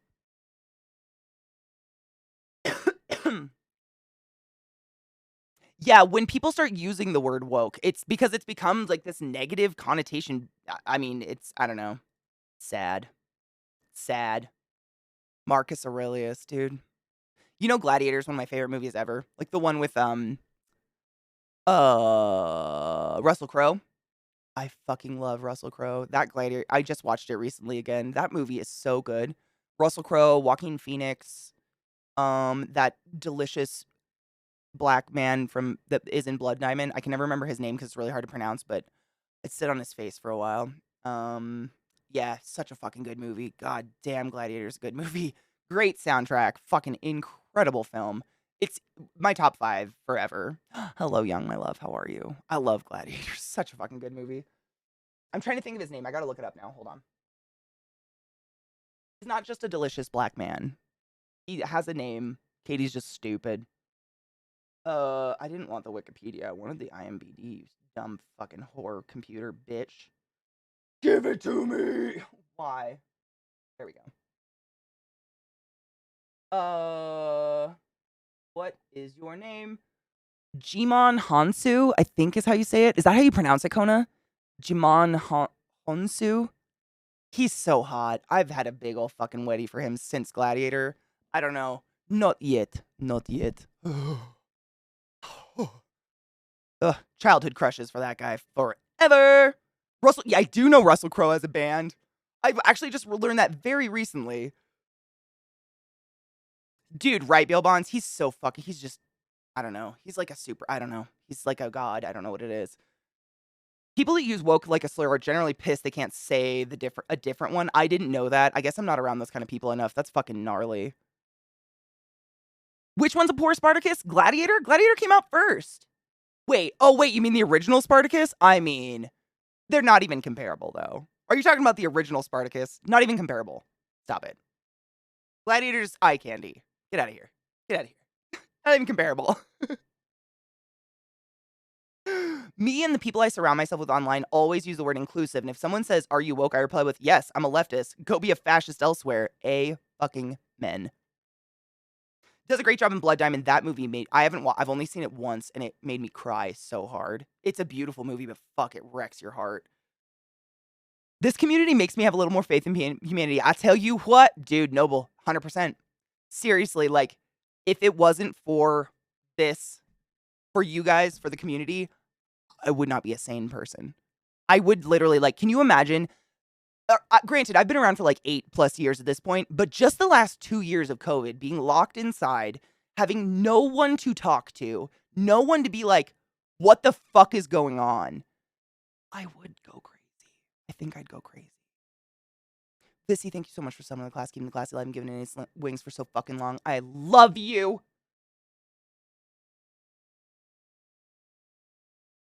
We shall cheers. I need a little bowl, but we need to take a break. And I want to go say good morning to Zach really quick before before he goes live.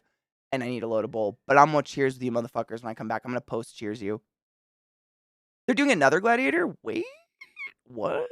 I don't know how I feel about that. I haven't done Stream Raiders in a really long time. It started getting really borky. They started adding all these other, like, different game modes and stuff, and it would just freeze constantly, or half the people couldn't get in, and people stopped reminding me of it, and we just kind of stopped doing it for a long time. I miss the good old days when people just called me a slur. Now everything's backhanded and passive aggressive. I want to know who my enemies are. Oh my god, press. Have you seen Roy Wood Jr.'s new stand-up? It's like his most recent stand-up on YouTube. If you haven't, holy shit. It's one of the funniest things I've ever experienced in my life. That guy is a genius. He's so funny, but he has a whole skit about giving bracelets out to the good ones. So he know and we need to keep the Confederate flag and give bracelets to the good whites. That's quotes. I didn't say this. So that we know who our enemies are. So that black people know who their enemies are. It's so funny. It's so fucking poignantly. Oh god, you just gotta you gotta watch it. He's so smart. Penis! I love you. Thank you so much for subbing the class. Keep the class alive. Give it 8 swings for so fucking long. I appreciate you. Our tolerance for each other has lasted the test of time. You might think I'm gone, but like herpes, I always come back. You're the gift that keeps fucking giving. Thank you, Disfusional. I let the lady who did my hair pick all these colors. She did this of her own volition, and I really like it too. Hello, Shad, my love. How are you? She did such a good job. True, right? Be a bigot towards me. Please tell me how you really feel so I know I can ignore you and banish you. Exactly. Wear all your shit. I just need to see how bad you are so I don't waste my time. Yep. I'm here for it. But great comedy if you want to check it out. Break time. There's something in this eye and I'm going crazy. We need to take a break. Every couple of hours I take a break and I stretch my legs and I take my dog outside and I freeze to death in the snow. I highly advise you don't do any of that, but maybe stretch your legs and stand up and get some blood going in your body because nothing does anything for your tits better than posture.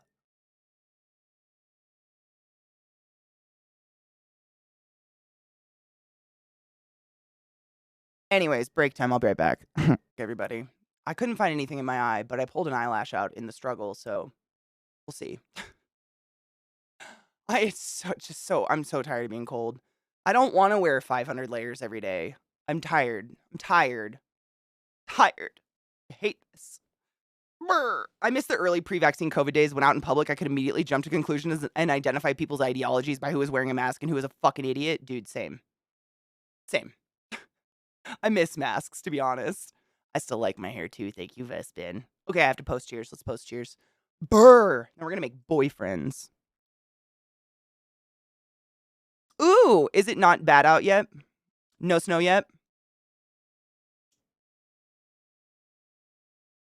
Cheers.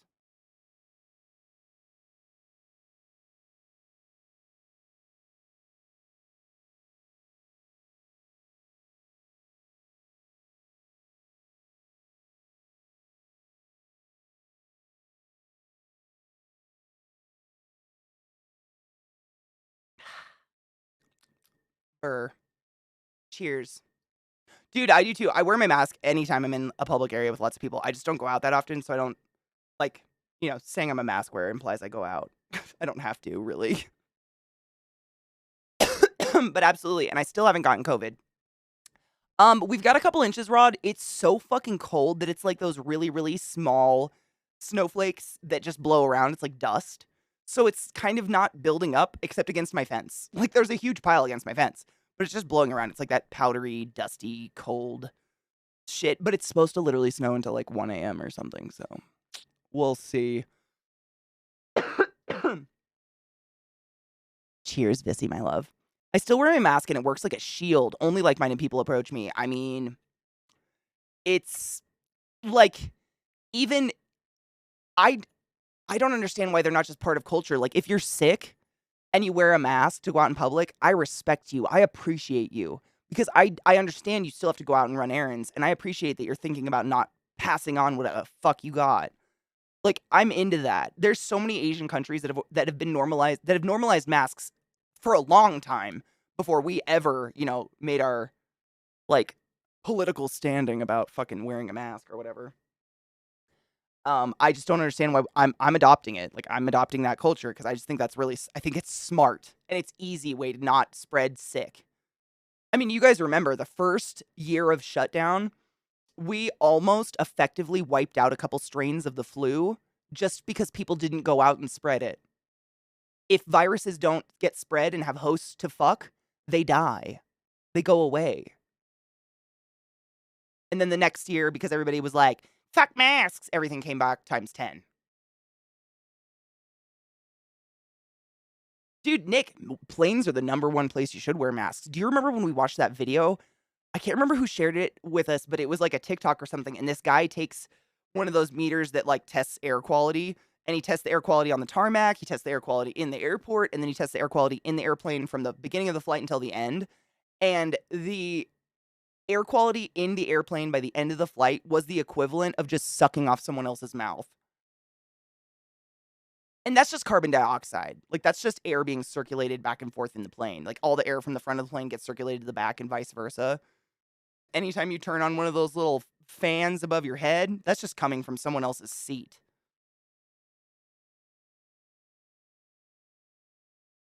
A book fair thing that was totally not a pocket pussy. I mean, totally not. We're having a winter storm here, too. Predicted 6 to 8 inches. Damn, dude. Yeah, that's what we're probably getting slammed with, too.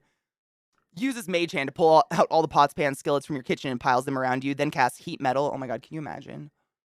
You know, the killer, I have a little space heater that normally saves my ass when the weather's like this. Because there's no way to heat this room effectively without just cooking the entire house to an asinine level. And so normally I have this little space heater. So yesterday I was just moving some stuff around and I went to unplug it and I shit you not, the plug melted. It melted into the power strip it was in. So my space heater is done now. Threw that away, don't worry, that's not being plugged in anywhere. But I don't have anything saving my ass right now and it's really cold. Yeah, the CO2 per parts per million. Yep. The fact that public health safety became politicized is just sad. It's fucking weird to me. It is sad. Kind of reminds me of Tally from Mass Effect because she has to wear the suit. I loved Tally. She was one of my favorites. It's hot, right? I flew from Detroit to Chicago to home wearing my mask the entire trip. Managed to not even get a cold. That was Zach and I. Same. I've gone, and I'm not a superhero. Like, you guys know, I get sinus infections like crazy. Like, if anyone's gonna get sick when they go in a plane, it's gonna be me. I'm just susceptible to that shit. And I have not gotten COVID, and I've been to London and back, and I've been to Seattle and back, and nothing. All I did was wear a mask and, like, wash my fucking hands. It's not foolproof, but it's helping. Obviously, it's doing something. Because I still see people saying, we got the Rona on Twitter at least once a day. Right, Vissy? I mean, like, I'm not going to kick fate in the ass at this point. Zach said that the other day. He's like, he was getting ready to go out and he was grabbing his mask or something. And he was like, at this point, it feels like kicking fate in the balls. Like, not being safe. Space heaters shouldn't be plugged into power strips. No shit. Well, that's good to know. I have everything in, it wasn't a power strip. Good to know, though.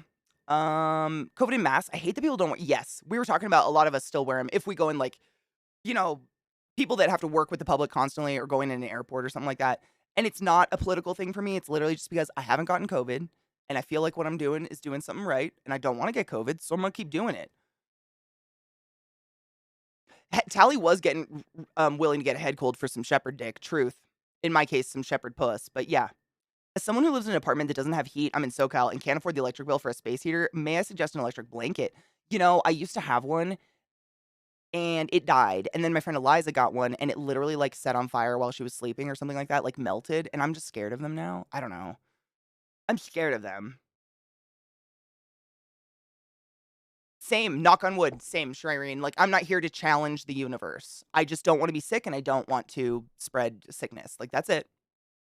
That's it. I'm not here to challenge. I'm not here to push my ideals on anyone else. I just don't want to be sick. That's it. Have I taken Zeke to the dungeon yet? What kind of weapon would Zeke be? A switchblade. Beavage, yes, the beavage. Yeah, well, that's what we were saying, Shireen. Like, a lot, it's stupid that it's become a political thing. But like Press said, like, it does kind of, the only people that talk to you in public are people who are like-minded.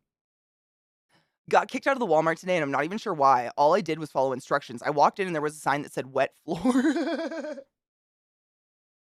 I'd love to see that. Mule nerd. That's a good one. Yeah, because he has the hammer. That's a good one, actually. Switch confirmed. I mean, Press got it. Thank you, Rock. I like it too. I think she did a really good job. I've got some stupid baby hairs right here that keep poking me in the eye, and they're driving me crazy. But other than that, I really like it. She did such a nice job. I let the lady who did my hair literally have free reign. I was like, you do whatever you want. And she did a good job. Trouble, right? I mean, it's because someone, I don't even know how it became political, but someone made it political. At one point, it became political. That's the only reason we had problems with it. In my opinion, it only got political because of pandering. People in rural America are crazy paranoid doctors. Same. And I completely, even as a medical professional, I sympathize with the distrust of the medical system. It's not very trustworthy. The medical system, I mean, most of us pay astronomical amounts of health insurance our entire lives just in case. We don't get a fucking refund if we don't get in a car accident. Because, I mean, like in the US at least, if you get in a car accident, break your leg or anything, and you end up in the hospital in an overnight stay, one night in the hospital without any care at all, like I'm saying no oxygen, is $6,000 minimum. So you can imagine how things just start to quantify, and one night in the hospital can turn into a $100,000 bill, and you're done for. You're done for. It's crazy what we do to just like avoid that, and most people never use it, ever. I haven't used my health insurance in a very long time because it's emergency only, and I don't fucking, knock on wood. Ooh, do silver. I wish. If my hair was light enough, I would. I tossed and turned too much for my heating pad. Oh, is that what you lay on it? Ooh, 9-less. Fuck yes. From 60, dude, right, Kel? What the fuck, though? Literally a week of beautiful 60-degree weather, and today, snow? Okay. Sure, Colorado. Get spicy with it. Fuck American healthcare. Fuck American healthcare in not the cool way. At all. Fuck that. Hard, yeah. You talking logic and rationalization. You should hear some of the stuff people talk about here. I don't know if I could. I don't know if I could keep a straight face. I don't have a very good poker face.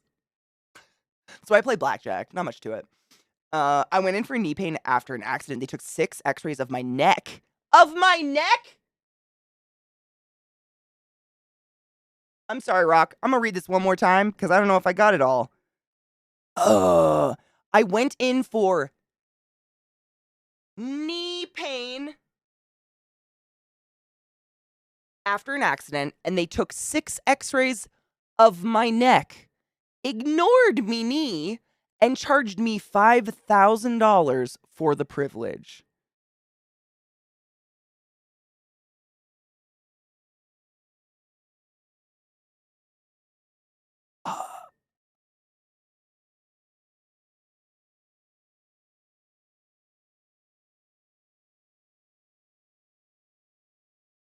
I don't even know what to say to that. That is fucked up. What the fuck? Healthcare system's so fucked up. Watching most of my friends develop weird illnesses or health problems in their 30s has really humbled me. I'm so thankful for my health. I feel the same. Like, I complain about, like, my knees and shoulders and shit, but I have friends who literally are getting surgeries and shit at this point. Like, shoulder surgeries, knee surgeries, ankle surgeries. Like, their body's already destroyed, or, like, getting PCOS or fucking just terrible shit like that. Same. Like, I'm grateful I just get sinus infections. I'll take them. I'm cool. I can blow my nose.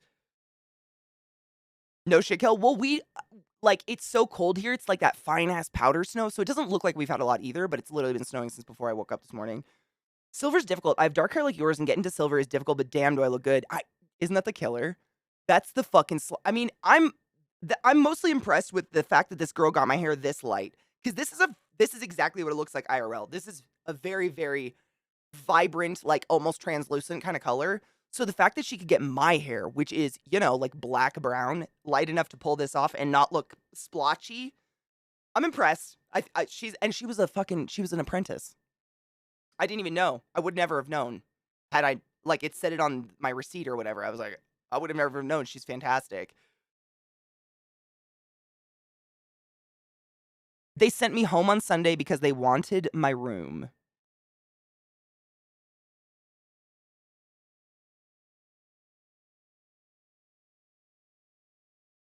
I hate that so much. Also, yes, fuck US healthcare. Yeah. Yeah.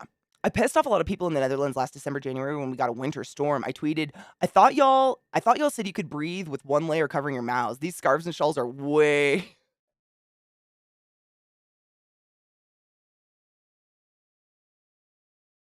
way thinner. Yeah. No, 100%. Yep. Oh yeah, 10 years later and I still limp. That's fucked up. Vissy's tumor removal was optional. That's what they told her. I remember that, but I didn't remember they're fucking sending her home. Jesus Christ. Oh, they didn't say it was optional. They said it could wait. Fuck off. Okay, so Rock, her Twitter, what if you want to, not her Twitter, excuse me, her Instagram, at Cat Does Hair, KAT. She's real good and she's a sweetheart. She's so young. I'm so impressed. Because you know what color my hair is. Everybody does. I had my natural hair color for the past, like, 2 years. It's black brown. She did a good job. She did a real nice job. I'm very impressed with her. And she's in Englewood? Englewood? Englewood. Englewood? Is that how you say it? Englewood? I bring my husband to the doctor appointments since doctors tend to not believe me when I explain my pain symptoms. That's the amount of time, like, literally in the past year. I've never experienced this in my entire life, actually, that I was aware of. But in the past year, I've had to use Zach's manness to just get something done over the phone. Do you guys remember when my phone broke and I was trying to claim my insurance to get this phone sent to me, and it got sent to Baltimore and they were like, "Sorry, it was delivered. We can't do anything about it. It's in fucking Baltimore." And I was like, I was calling them like every day, like crying, like, "It's thousands of dollars. You're just taking thousands of dollars from me. My phone is not," like, what the fuck? Zach called them and in 15 minutes my phone was delivered to our house. I mean, it was just like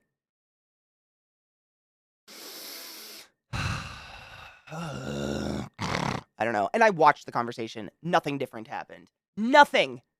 Nothing. They just believed him. And I was nice. I'm never mean to someone on the phone. Ever, ever, ever. I never have taken a mean tone because I know it's not their fault. They're just the phone person. And there was one other thing he had to do where I was calling and calling and calling, and he did it and got it done in a minute. Like, it was just ridiculous. And I hate it. I hate it, but it works. He does have the power of Taco-Rilla. It's not fair. I need Taco-Rilla on my side. Or, I mean, my voice is fairly low. I should be able to pull off man. Hey there, baby. I need my phone delivered, motherfucker. I don't know. Did that? Nothing.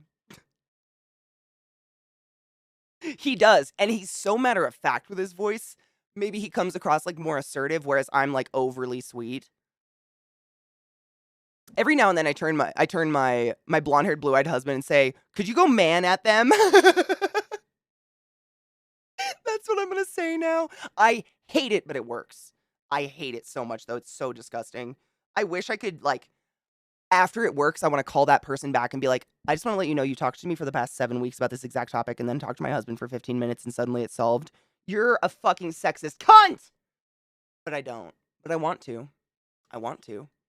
What if I don't have a fucking man voice around?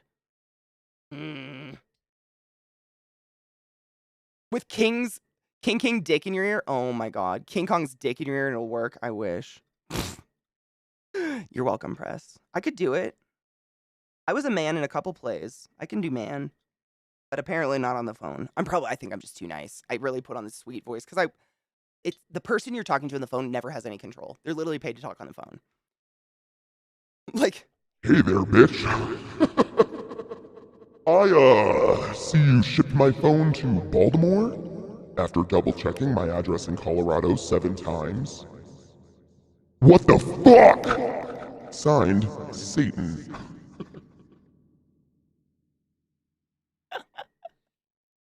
no shit. Wait. Disfusional, hold on. Spectrum needed to talk to CNEMOs for me to get assistance for our internet. Shut up. I hate this. I hate that you're having similar experiences. This is fucked. I asked the dude on the phone, quote, so you mean I need my husband to call you to allow me to upgrade our internet? Dude said yes? What the fuck?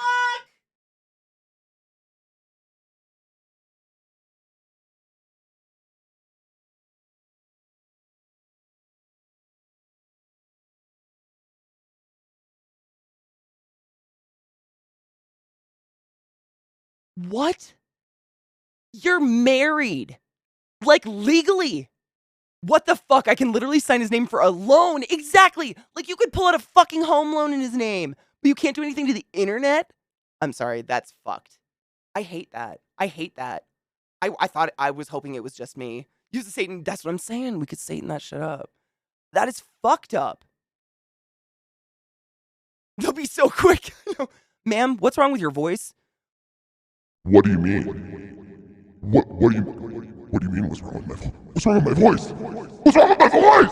Ah! They'd help me quickly. That is fucked up, Dis. I cannot with that. I'm so sad you have similar experiences because it's like you feel so powerless. Like, what do you do? What if there wasn't a man voice in the room to use? What if I happened to be in a relationship with a beautiful woman that had a lovely, flitting feminine voice? The fuck do I do? Hey, this is it, I guess. What the fuck? It's stupid. I'm gonna well, do you think they'd think the Satan voice was a joke, though? That's what I'd be worried about. Like, they'd be like, this is a joke, we're not helping you. Or would they be scared? Have a good meeting, my love. Yuck. Your face literally took the words out of my mouth. That would be my face on the phone. I would just... and throw the phone away. I don't know. That is grotesque. It's just, what the fuck? What year is it? Verizon pulled a fast one on me, and I was supposed to be grandfathered into unlimited data. The small print they never said was if I got a new phone, that went bye-bye by getting a new fucking phone.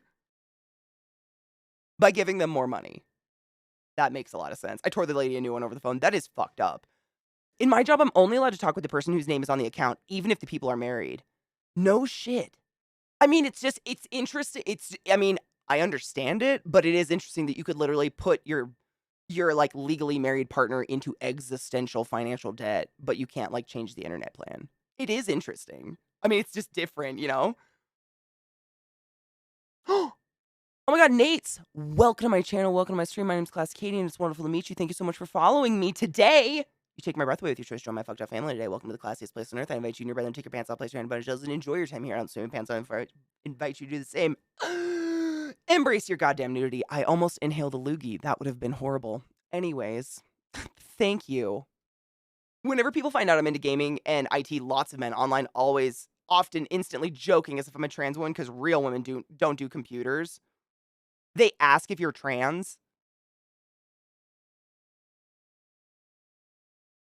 People are boring to fuck. What the fuck? What the fuck? Just like they're being judged on the feminine voice on the phone, they have no idea who lives there. They're being sexist based on the voice. Exactly. And I don't even know if it's like, I think it's one of those things that's just ingrained. It's a domestic violence protection thing. Ooh, that should be a thing at banks, which is weird, but still crazy. I hate the fact that in IT and tech, fields are largely male dominated. I mean, for a while, I remember even just when I was in college, which wasn't that long ago, I was dating an engineer who was doing an engineer program, and I would go study in his lab all the time. There were no girls. It was his class, his graduating class was 100% boys. I don't know why. It looks really boring to me, so I didn't want to do it, but I know lots of women who are in the field.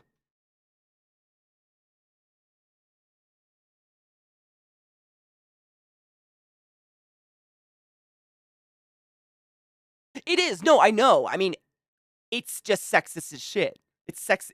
I know exactly the implications of being like, oh, you're good with computers? Are you fucking trans, man? Like, fuck you. Do you know how many times I've gone into Zach's office and helped him fix his computer? Bitch. Fuck yourselves. We know what's up. I don't even want any of that. I ain't fucking down for your bullshit. Mm-mm. Right, Chronicle? I mean, it's interesting. I don't know why. No one's actively keeping women out of IT. There just aren't many in it. When I've had to hire people in the past, 99% of people who apply are men. Yeah, I mean, that's what I'm saying. Like, the classes were 100% men, but it's not like anyone said women can't be in them. I just never saw any women in CS either, actually. I don't know why. Lots of women in science, though. Like, my chemistry class was easy, 80-20 split women. Mainly women in chem, but I mean, that was inorganic chem. I don't know, maybe a lot of women are going into pharmaceuticals or something. I don't know. I don't know. I wasn't very social. When in doubt, Satan.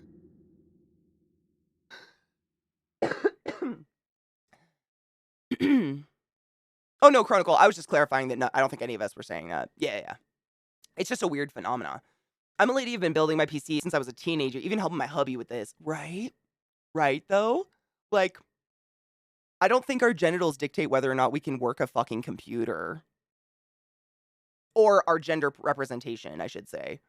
What I present to you on the outside does not mean what my brain does. The fuck? Shut up. I can't with that.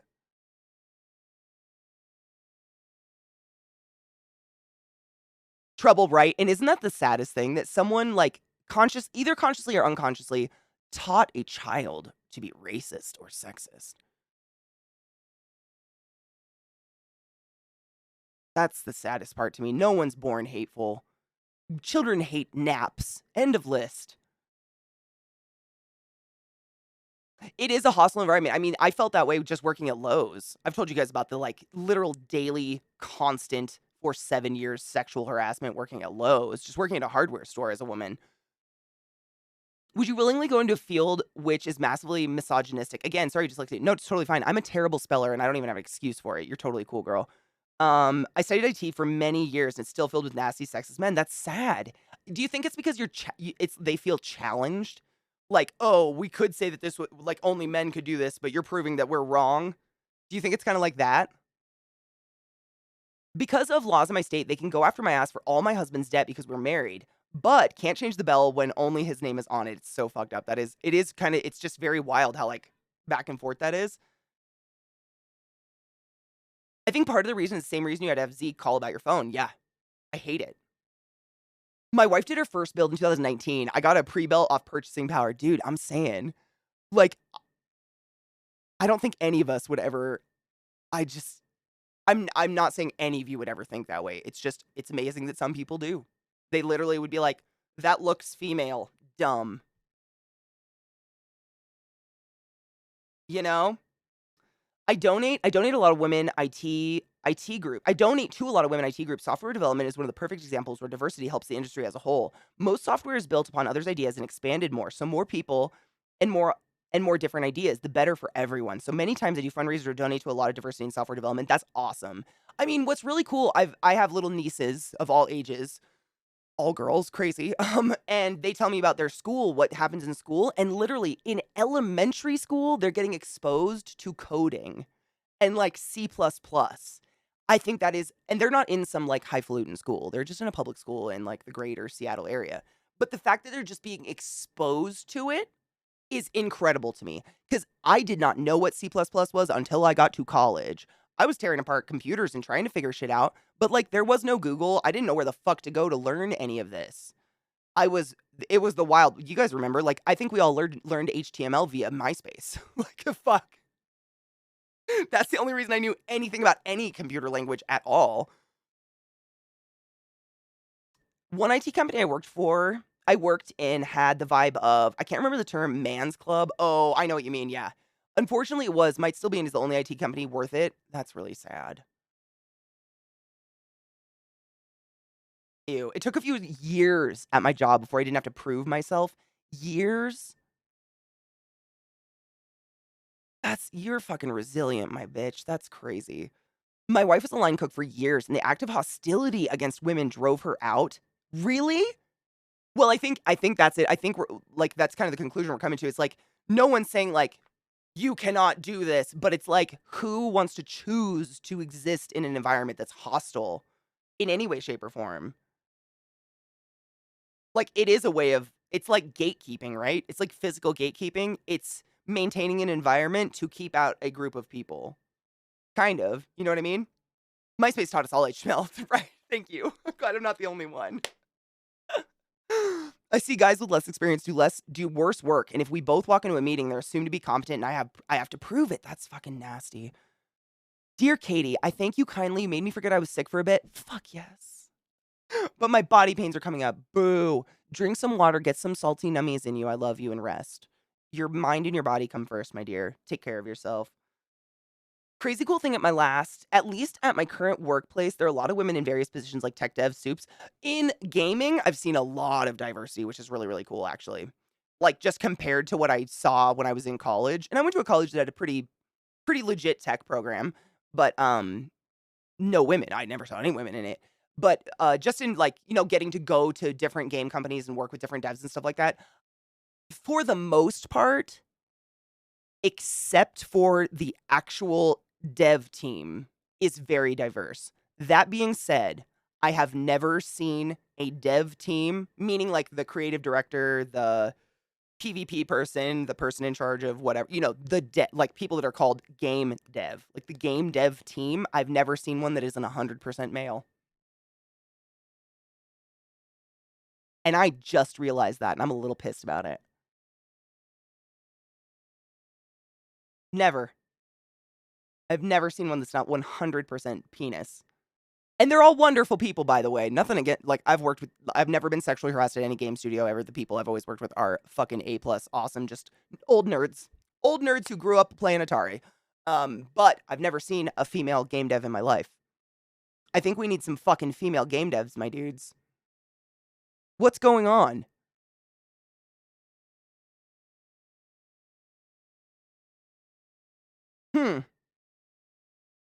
Weird.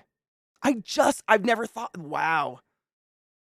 Okay, so what Nate says, out of my team of 10 devs, only 2 are women. One of them's easily one of my best developers. She's a beast. Her work output's the highest in my group. Fuck yes. Some other devs are better at different things, but certainly in terms of just pure tasks completed, fuck yes. Good.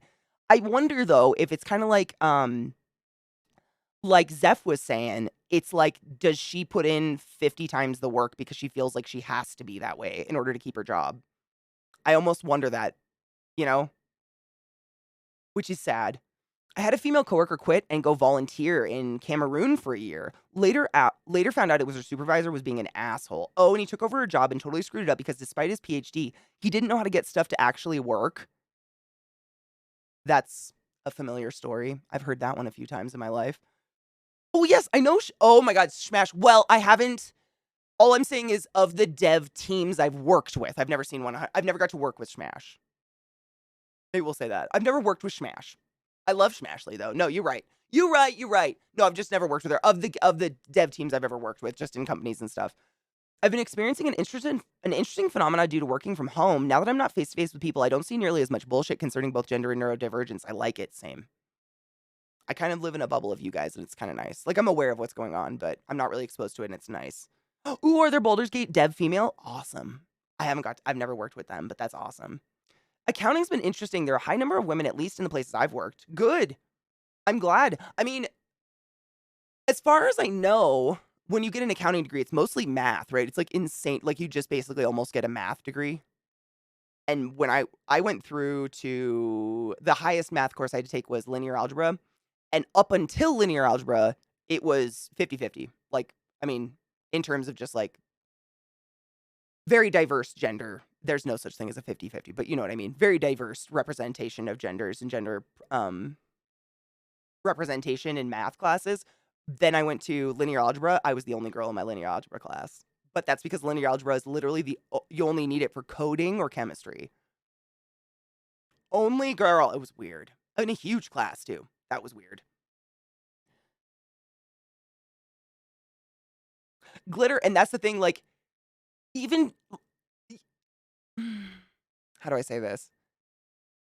Yes, I agree 100%. It is very toxic. That being said, I've dated a game dev, and I have friends that are game devs in the system, and it seems to be toxic no matter what.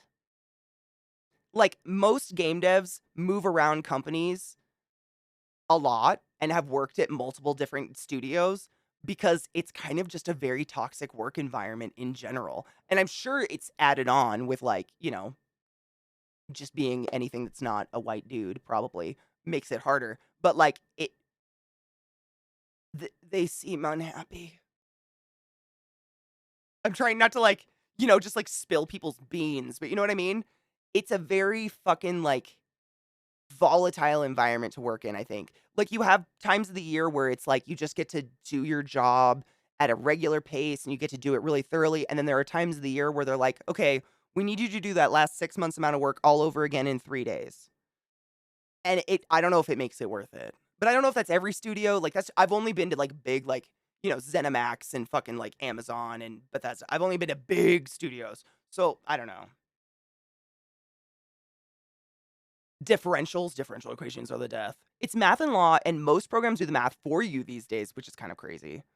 I don't say wait. I won't say how the US but in the US there's a way to trick the system to get official stamps. If you live in the US, you can get 20 plus PhD in less than a few months without anyone raising an eyebrow. How? I mean, I don't want to know how, but like linear algebra is terrible. I think I got a C minus. Like I passed because it wasn't one of those classes that was like a core class for chemistry. You just basically had to squeak by. I don't even know why I needed it for chemistry. It's for coding. Like what else is linear algebra for? It's coding language. I don't know. I don't code, but it was required. Math is bad. I don't like it. I don't want to do it, but I do it. I have a friend that's a software dev and he moves around from company to company every few years because he's fed up with each company's toxic culture. Yep. That's every dev I know. Like, if I say Dark Age of Camelot, 3 devs will be like, "Oh, I worked there." And every studio I've gone to, it's like cross-pollination. Like, I'll mention a dev at another studio, and all the devs at this studio know that guy because they all worked with him at Mythic, making so-and-so, or they worked at ZeniMax together, or they worked at id together, or whatever. Like, it's weird. It's very, very small world for how many games there are. Crunch time, yeah. Is it for movies too? Part of the post and CG? I imagine it's for any media, really. It's got to be for any sort of published media. There's got to be some like nasty crunch. And I just, God, having someone come at you like that and be not, I don't know, man. I couldn't, I'd freak out. As the top dev on my team, she doesn't work extra hours. I refuse to let any of my devs work ton of hours. Good for you. I think she outputs the most because she likes working on a set of tasks given to her. I'm the same. So I paired her with a dev that likes to vet tickets, talk with PMs about requirements, do the paperwork, and more collab stuff. You need all sorts of devs. I love that. You sound like such a good team leader. We've been working on having her share her expertise more. She's a little shy in meetings, so we've been doing things. That's awesome, though. I'm shy in meetings, too. I can't stand having the attention on me like that in person. It freaks me out. Not surprised. A good number of gamers are incels, and some of them get into the industry with that mentality, which is sad and gross. Also, the fact that I've been at this company for 10 years in October is fucking wild to me. Wow. I mean, that's gotta say something, though. Do you like working there still? Honestly, the accounting world is set to change pretty radically with the advent of the current AI tech. All that's needed is for someone to develop a standardized system for creating a chart of accounts, and an AI can do pretty much all the work. Is it as dependable, though? Like, you know what I mean? Sometimes I look at like I have a lot of friends who are in CS, you know, or write code for a living, and every one person's code looks different, even though those two people's code might do the exact same thing. like, code seems to be kind of like a magical language that is I don't know how a computer can encapsulate it and write it the way a person could. Like, I feel like there'd always be a person that would have to go over it even you know what I mean?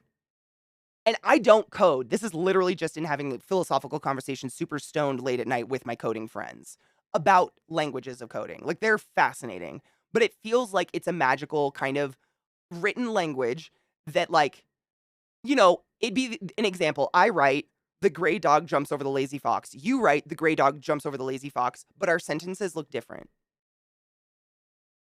Like, that's kind of code, right? So I can see how they could try, but there would always need to be a person that would have to go over it anyways. So, you know, it's like double work almost. That's just my ignorant opinion. I don't know. The game industry pays poorly and is famous for being a terrible working environment. They can get away with it because working on games is cool. Yep. And there's no one watching any of that shit. I have to take more time off, or I'll be over in cap. Oh my god, take time off, dude. Have a staycation. Code is its own language, and like language, there are different ways to say the same thing. Yes. There's rarely a wrong or right in coding. Usually it's just if it works or not. Now there are pros and cons, and a lot of it you need to balance. So is one of the pros like if say like we're both trying to say like two coders are competing for the same job, and you say I need the program to do this, and they both write code for it, and one person's code is longer than the other person's, would you rather have longer code or shorter code? Because I've heard some people that's like their specialty is that they can do like the minimal amount of coding and get it to do what you want it to do. That's like a thing. Or are you gonna do Vegas? Oh fuck yeah! I'm really excited for Vegas, by the way. If that wasn't apparent.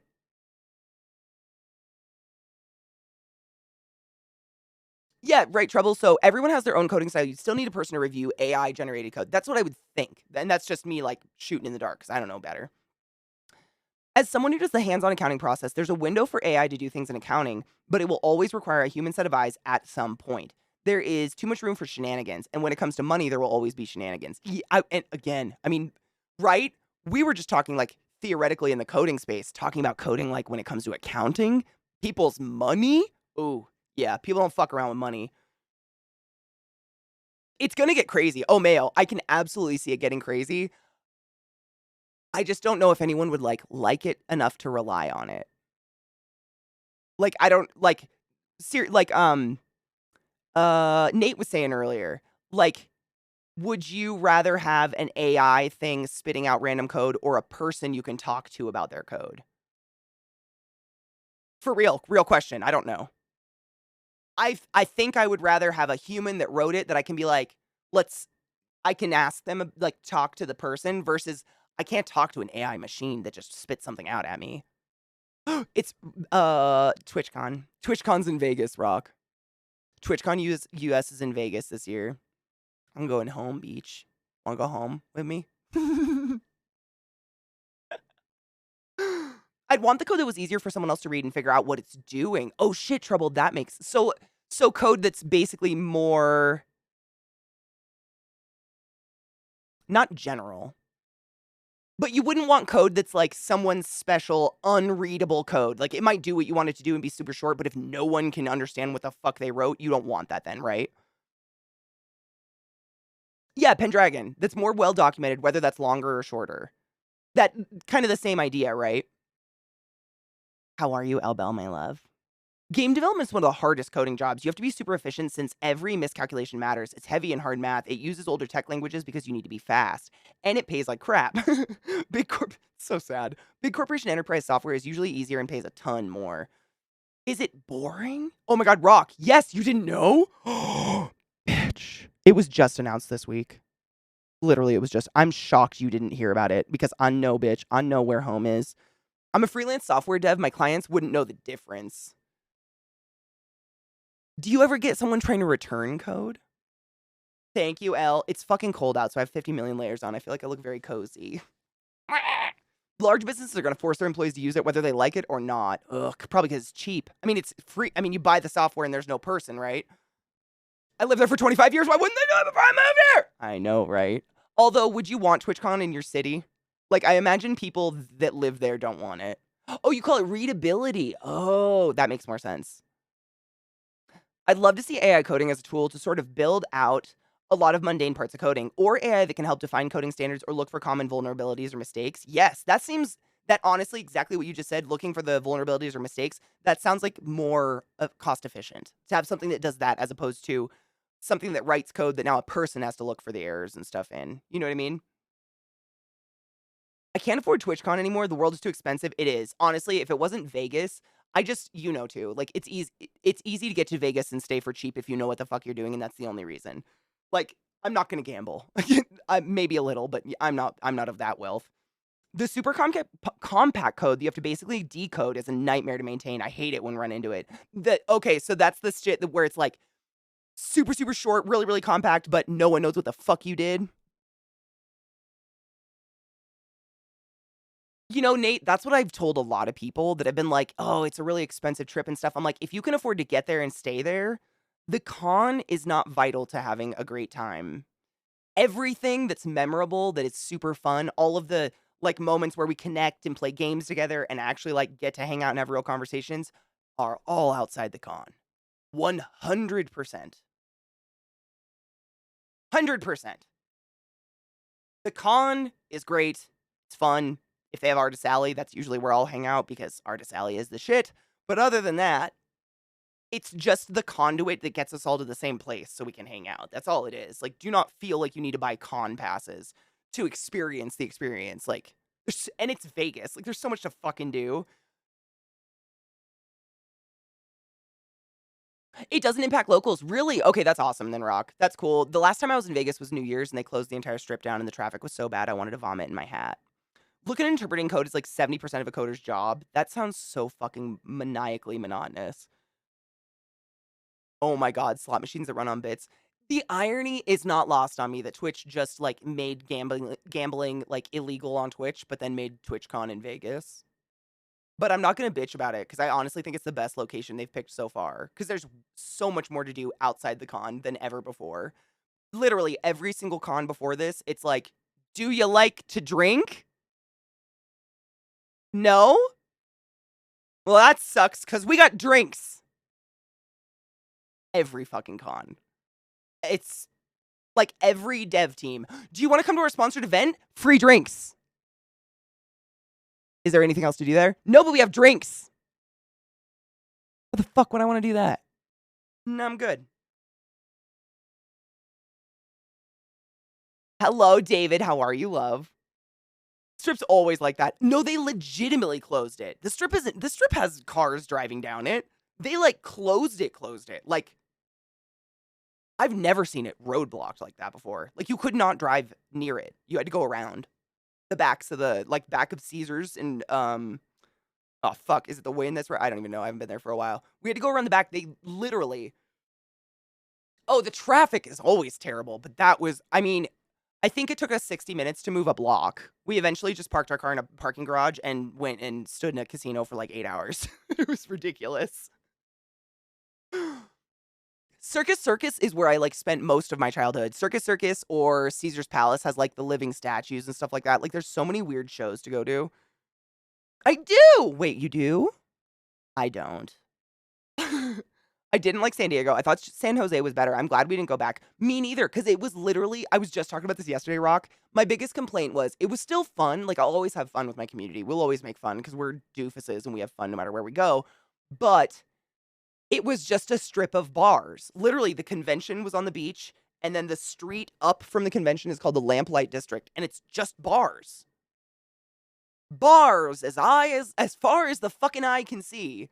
And if you're not, you might even like drinking occasionally, but if you're not a bar hopping person, there was nothing to do outside the con. Like, a group of us went to go see the San Diego Zoo one day instead of going to the con, but we literally had to like rent an Uber and drive quite a ways away. But yeah, it's just like the best part about the con is what happens outside. And if all you have is bars, like, I don't know what the fuck to do with myself.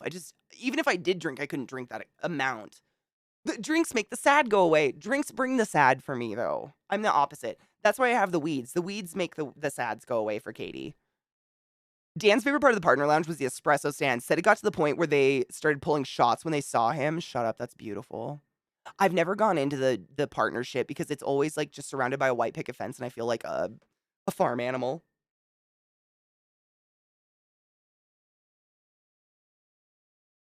No shit. One vendor said it was mediocre, so you had to leave to go get food.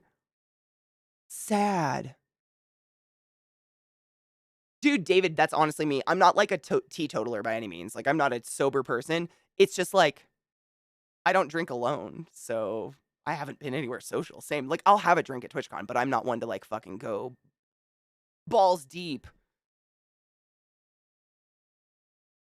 Yep, and exactly what Pendragon said. That's because SD San Diego is really a military town, so they cater to that crowd a lot. Yep, and this is okay. We need to take a break. I just realized, but quick story before we take a break. The one memory, the strongest memory I took from San Diego.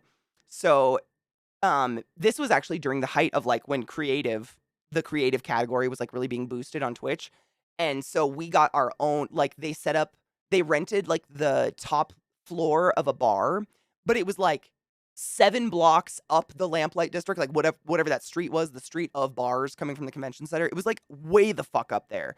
And but it was really cool. They rented it out and it was for creative people. It was like for the creative community. So it was literally a room of just a bunch of nerds. And they gave us all Twitch monogrammed moleskins, and we went around and just like drew in each other's moleskins all night long. It was the nerdiest, coolest thing I've ever done. But when we left it, when it was over with, it was probably like 10:30, 11 at night because I'm an old lady. And I was walking back down the street to get to my hotel. And so there's like, the street, and then there's a curb. And the curb was just lined in miniskirts and heels.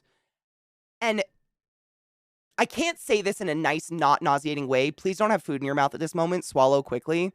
There was at least an inch deep river of vomit flowing down the street curb under the spiky heels and the miniskirts.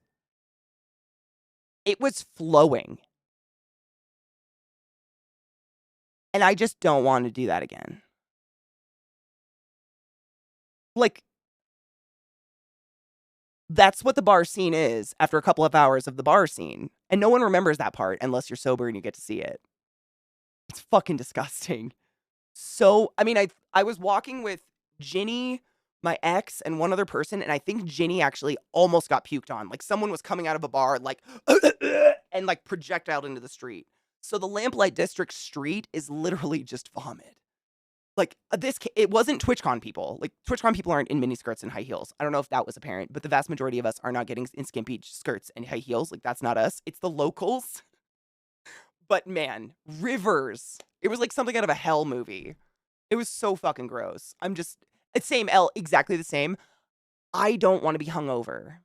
Like, I have a hard enough time waking up in the morning because my nose is consistently just congested. So when I wake up in the morning, I'm usually like, oh, groggy, and I gotta go shower and like steam my face. I don't need a hangover on top of that. Have you really? I've never seen that much in my life. And I've been like literally, I've told you guys, spent half my life in Vegas. We used to go to Lake Havasu down in Arizona for spring break to visit my grandparents, and the Lake Havasu in Arizona is a big old spring break, like big spring break area. I've seen a lot of weird shit, but a river of sick. Not even in my wildest, my dudes. Not in my wildest. It was a lot.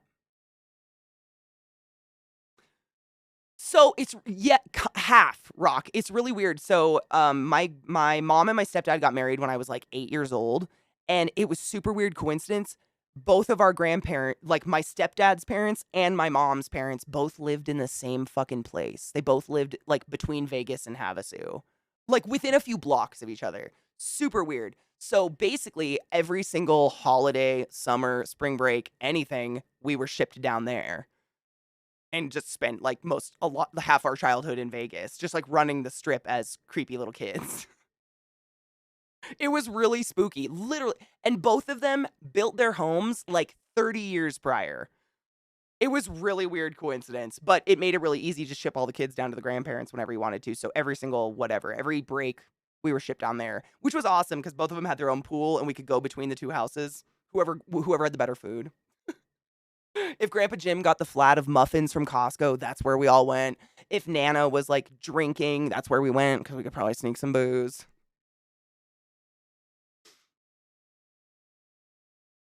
I mean, honestly, like Rock, I didn't grow up anywhere. I moved every 3 years of my life. forever. So it's a toss-up. I didn't grow up anywhere, really, but I have very fond memories, and I spent at least a month in between Vegas and Havasu of a year of my childhood forever. Just being shipped down there to hang out with them. Welcome home, Vile. How was it? Was it wonderful? Spooky, right? I know. Now they're all dead. Weird. And I haven't been to Vegas in like 5 years. No grandparents, didn't have a reason. So I'm really excited to go. Honestly, it's going to be like a little home trip. Like, I don't know. It's weird. It's like my nostalgia is very excited to go back to Vegas and like walk the exact same shit I used to walk as a child. Pendragon, you're right. I was just pulling up our thing. Let's take a break. Oh my God, this song is so weird. I found this recently and I'm kind of into it though. It's literally just called Lipstick. I think it's Lipstick Shakin' Asses. All the hoes want backstage passes. I think that's literally the lyrics. It's horrible. Enjoy. I'm gonna go pee and get a beverage. I'll be right back. Take a break, stretch your legs, get some blood flow. Don't get a blood clot. We're gonna make boyfriends. The cold. Every time I take the dogs out, my body's like, huh, pee time. Let's go. Every time. Let's fucking cheers. Sinimos. I hear you have to you have to be a man on the phone sometimes for your wifey, as Zach's had to do the same for me. It's fucking infuriating, and I'm so sorry. Cheers, y'all.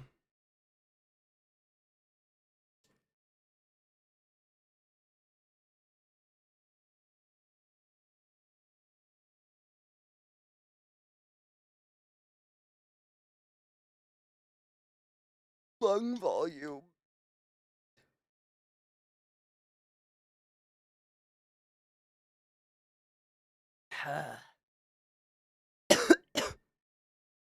Oh my God. I stood up, stretched my legs, hydrated, took my joy, but I did not wash my piss mittens because Mama taught me not to piss on my piss mittens in the first place. I mean, let's be fair. We're all aiming not to piss on our piss mittens. That's facts. Lift control. Thank you so much for subbing to the class, keeping the class alive, and giving a fucking anus swings. For 2 years! Oh my God. What the fuck? Time perplexes me. Thank you so much for subbing to the class, keeping the class alive, and giving a fucking anus swings. Jesus Christ. Time is weird and it hurts my brain. I love you and I appreciate you. Shall we make boyfriends? I'm really excited. So we've been playing Boyfriend Dungeon. And yesterday, right before the end of stream, we found a new weapon. And they're like a K-pop star, but I'm pretty sure the weapon is a sex toy, and I really want to try to go fight with it. I've been thinking about it literally since the stream ended yesterday. I'm very excited. Lena Marie, how are you, love? Good evening. Yes, David, seriously, I've had to do it twice in the past couple years, and I've never had to do it in my entire life. But it was like, do you remember, this was like almost literally a year ago, my phone broke, but I have insurance, and so I was trying to get this replacement sent to me. And I called them, talked to them. They double checked my current address in Colorado literally 4 times and then shipped it to Baltimore. And I was on the phone with them almost daily or on like a chat with them, just trying to figure out, like, are you charging me for this phone you delivered to Baltimore? Like all that. And I was on the phone with them daily for weeks trying to figure this out. And I broke down. I was crying because I was like, I can't afford this. I can't afford to buy a $1,000 phone when I have insurance, and they fucked up, and I just broke down, and Zach's like, do you want me to try to call them? And I didn't even think like, oh man card. I was just like, I don't know what you can do different, but go ahead. 15 minutes and he had my phone at our house. I wanted to scream. And it happened one other time. I can't remember the instance, but it was just something I was fighting to get done over and over and over. And it was just, it's infuriating. I don't have another word for it. It was like, oh, it was getting our fence done. Getting an appointment to get our fucking fence done. That was it. I could not get anyone to call me back. Zach did it, got someone to call him back the same day. It's very weird. Yes. And I've had experiences in like not the same experience. Like I've never had to seriously be like, can I use your manness real quick just to get something done because these people are not taking my apparent feminine voice, which my voice is fairly low, let's be real, but apparent feminine voice, seriously. When I worked at Lowe's, I think I've told you guys this story before. It's one of my favorites. When I worked at Lowe's, I worked in like every department. At a certain point, I worked there for 7 years. But at one point, I was working in the paint department. And if you come in like after 6 p.m., there's usually maybe one employee per department. Like that's all there is at nighttime. And so I was the only person in paint. And this contractor comes up and asks me a few questions. I answered, and then he goes, "Is there a man around here I can talk to?" No fuck. That's exactly what he said. And I'd never incurred that in my life before. I was like, okay. Thankfully, my zone manager on duty that night happened to be like an ex-paint professional. So I called my zone manager. It's a guy named Doug, who was my friend actually, which this ended up, it was good. This is a good story. So I called Doug and I'm like, "Hey, there's a contractor at the paint desk who would like to talk to a man, I guess." And Doug was like, "What?" And I literally, this was our conversation. He was like, "Are you kidding me?" And I was like, "No. Can you please come to my desk and help this dude?" And he was like, "Okay." Comes to the desk. And Doug was like a real tall guy. He was like 6'6" or something like that. Comes to the desk and he's just standing there and he's got kind of this doofy like stoner face, and he's just listening to the guy. The guy just tells the exact same story, all the whatever he needs to me. And Doug's sitting there with his arms crossed and he goes, "Well, Katie here is our paint professional, so I'm gonna leave you with her and she's gonna do her best to help you out. Thank you so much, sir, for your business. Have a great night." And fucking turned his back and walked away from him. And it was one of the most like beautiful, like, justice moments I've ever personally experienced, because the look on that dude's face and me just standing there like, "Hi, me and my vagina would like to help you now." It was so good. So good. Oh, so fucking good. And I was damn good. Like, I was in art school. Like, I was fucking good with paint. Fuck you. He was a douche. Well, Lena, that's literally, I was talking about that. Like, what if I was single or what if I was in a relationship with a woman? What if I was in a relationship with a woman who had an even more feminine voice than me? Like, the fuck do we do? That's what I was saying. It's a fucking ingrained, like, systemic problem that is fucked up. Hail Satan, motherfuckers. Oh, it was beautiful. It was so beautiful. Good managers in retail are worth their weight in gold. He was that manager that got shit done. Like, the bosses respected him because he always got his work done, but he was also really chill with all the employees. Like, he was such a nice dude. And I think he'd worked like, he used to paint homes for a living before he became his own manager at Lowe's. And so he had worked with contractors and shit like that his whole life. So he knew exactly the personality. Like, it was just glorious. I need to talk to someone with a penis. Only penis-having people know this. I'm gonna get my bum penis real quick. Vaginas can't sell paint. Like, I voted for Trump, dude. If he's still alive. I don't know. He was pretty old. I wonder if I could get a believable male voice changer. Honestly, chat thinks I should use this. No shit. Chat says I should just go in with Satan. And like, this is my voice now. So if I own my home and am a woman, I have multiple contractors either not show up or ask for the man of the house. Yeah. Yeah, that's literally what I was dealing with. And it's stupid because I do not like asking someone to do something for me when I know I'm perfectly capable of doing it. I hate it. Nobody likes to ask for help when they know they don't need it. Like, I can call my cell phone company and claim insurance on my phone. I know I can do that. But the fact that I couldn't, I'm the name on our account. Me. I am the one who pays the fucking bill. I don't know. Didn't make sense. Upsets me. Upset. It always makes me a little pissed because it shouldn't have to be a prerequisite. It's not a tool set that people should have to develop. It isn't. It's totally, I mean, anyone with a little bit of common sense knows that your genitals / your presentation of whatever gender you choose means nothing in terms of your intelligence or your skill set in any way, shape, or form. Like, what in the fucking hell do those have to do with each other at all? I've had to use friends' manness at bars or some social situations, but not at work. Although I've always been a strong female dominated in strong female dominated industries. That's nice, honestly. The hospital, I never had to do that. The hospital's so fucking diverse. Imagine what happens when my wife, a former wood shop teacher with an art degree with a focus on welding, gets mansplained in Home Depot or Lowe's.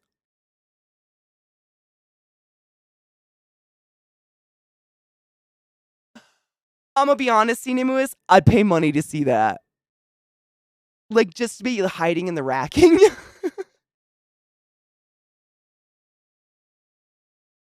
Lena, and that's me. Like, I'm a plumbing person. Like, my dad is a underwater welder / plumber by trade.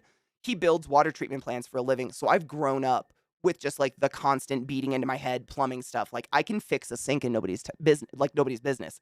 I know plumbing like crazy well. I feel very confident when it comes to plumbing stuff. But if I go to Lowe's and try to ask for something, like, it's a joke.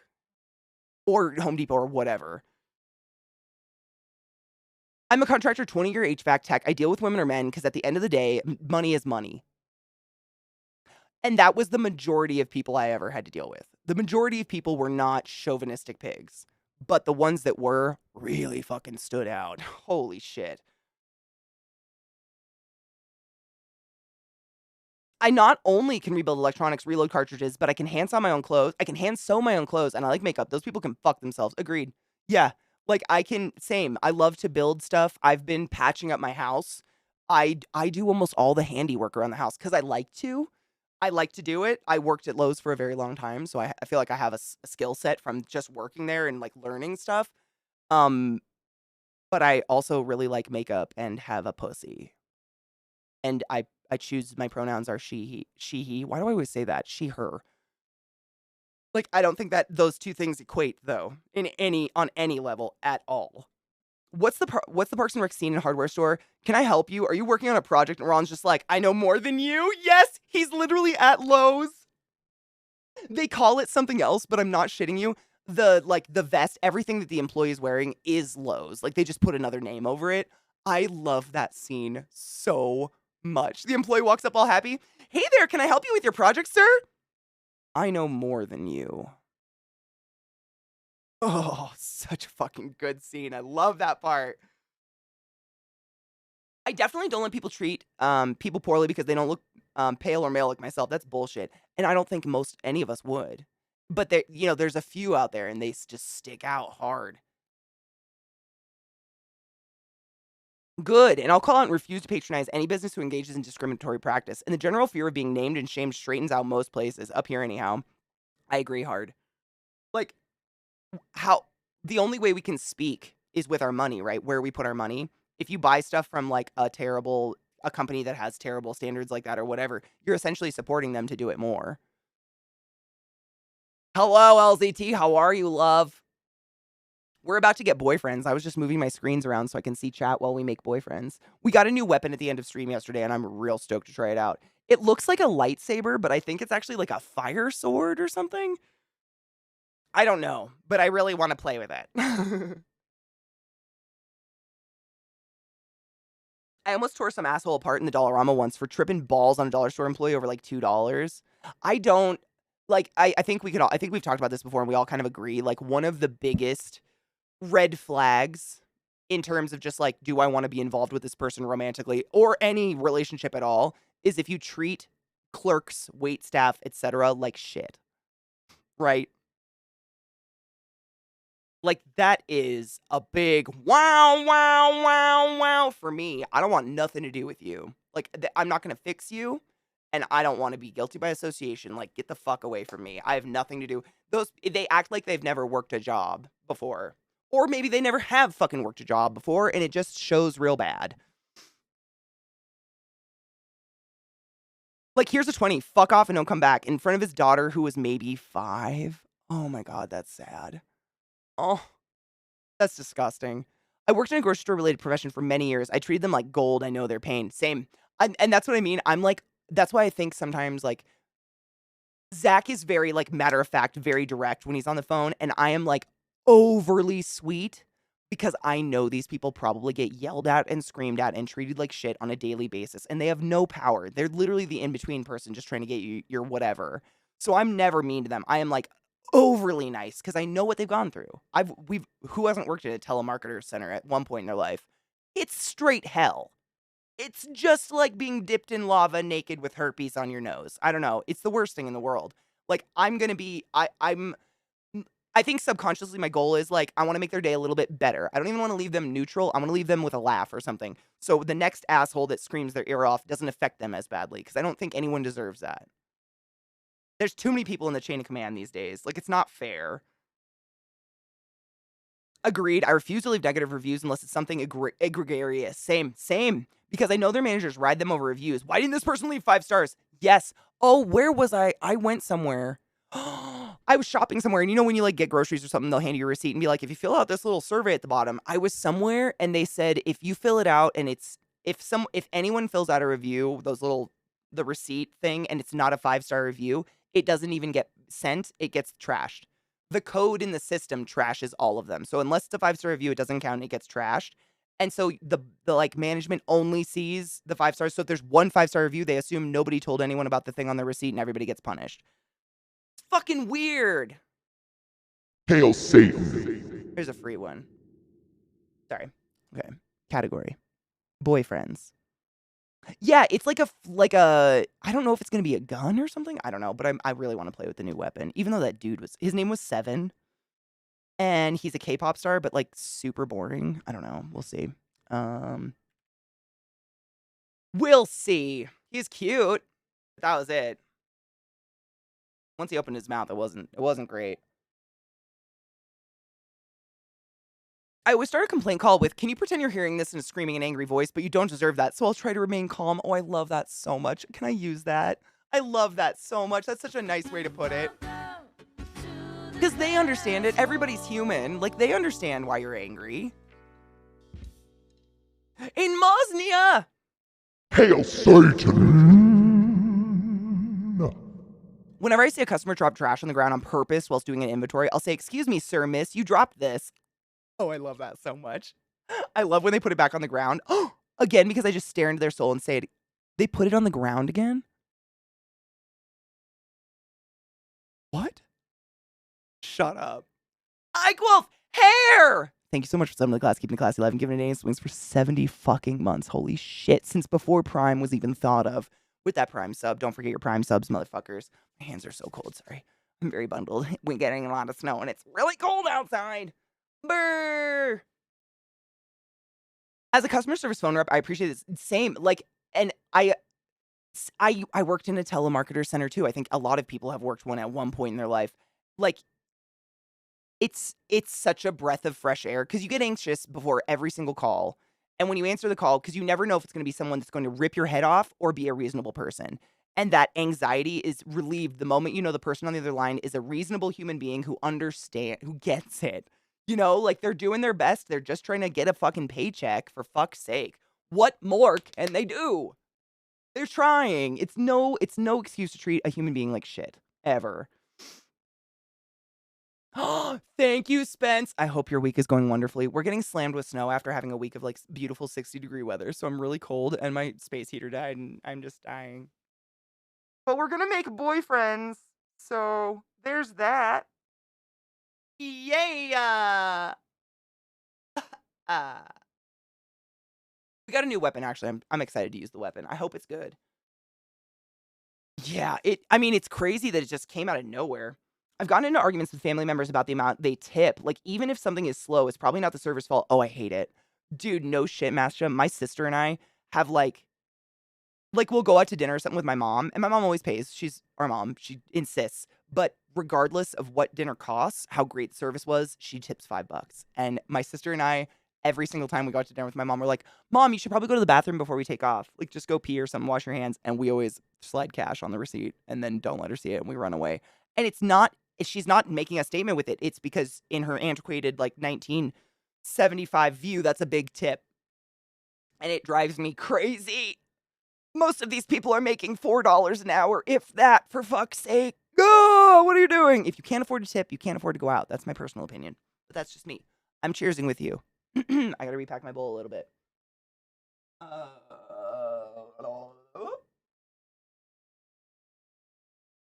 I know I need to get a new... Well, it literally died last night. Like right before I was gonna go to bed, it died. So I just haven't had the time to go out and get one, really. But I'll get a space here. I'll probably look on Amazon tonight or something like that.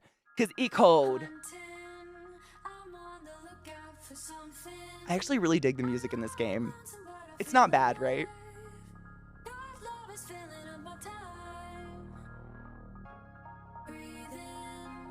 Here's $5. Fill up your gas tank. That hurt me in my soul's penis.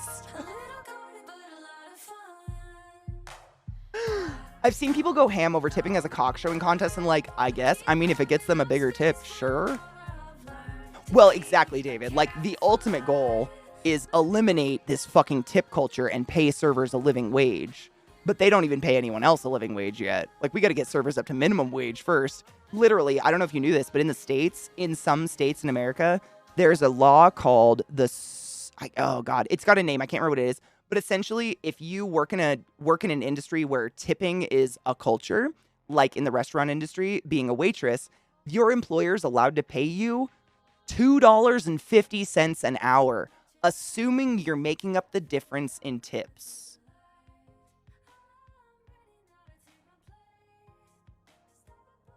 It's 2023. What the fuck? It's insane. It's broke as fuck. It's the fuck you have no power law. Exactly. Like all laws. Exactly. It's fucked up. But I completely like it. Honestly, when I travel, it hurts me. I don't tip because I know it's considered rude and I know they're paid. And I always do my research, whatever country I'm going to, like what's the tip culture. But when I don't tip, I literally can't even make eye contact with the waiter when I'm leaving. I run. I feel so gross. It's the worst feeling. It feels like I've just spit in their food. That's what it feels like, regardless, because I am so indoctrinated into the culture in the US. I can't stand it. I hate it so much. It is the worst. Oh, it's like punching someone in the chode. It hurts. Easy, you silly fuck. Thank you so much for subbing to the class, keeping the class alive and giving it anus swings. I did. I just got it done last week. Do you like? I'm playing the let's keep it looking okay as long as possible before I wash it game. Cheers.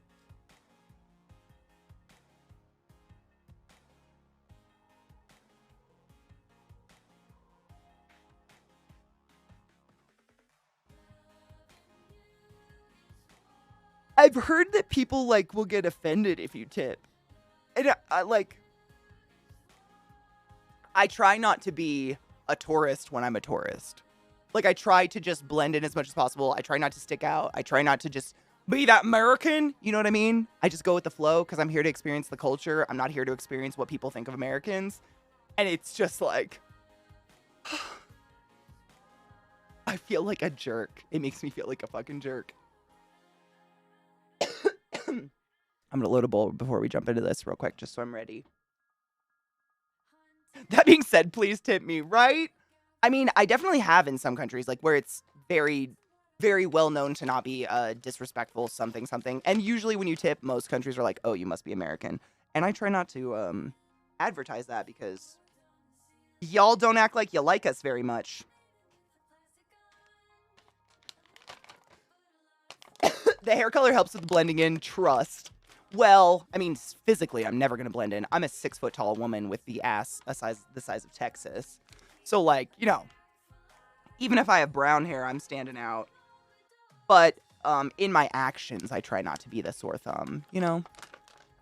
Hi, C-Town. How are you, love? MTG kick now. So now I can't think of anything but Simic with your hair colors. Totally something you go down the rabbit hole lore of diving into. You know what what my sister said? I look like an Irish trash can, which apparently is a drink. And we looked it up and I do look exactly like an Irish trash can. The drink. It's amazing. It's up, right? That's the thing. Like, if you're in the US and you don't tip, you're basically making a statement. Like, if you leave pennies on the table, you're making a big statement. The one thing that's also really fun about living in cultures that don't tip is that you really are encouraged to be polite to the servers because you don't get to hold the tip over them. Yes.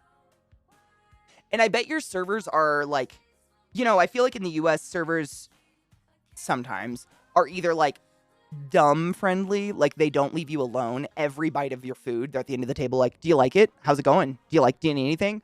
Or you don't get water and you just never see your waiter again. Like, it's one or the other. I feel like it would destroy that, and that would be nice, because I don't think people should have to sell their soul to get a living wage. I'm not saying my ass is bad. I'm just saying it's the biggest part of me, and I'm 6 feet tall. So it's big, and it stands out. Like, I'm never going to blend in. But I've never blended in, and that's my life.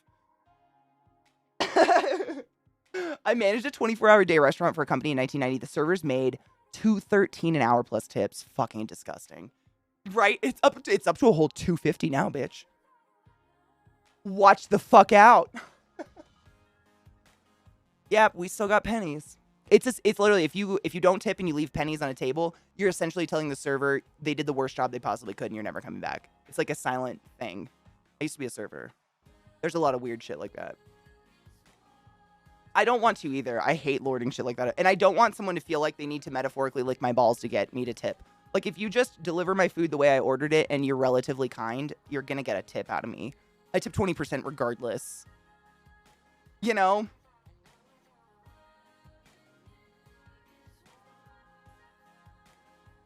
Cake, I thought I sent him to Mickey. Hold on, I'll make a note. I'll check it on my break.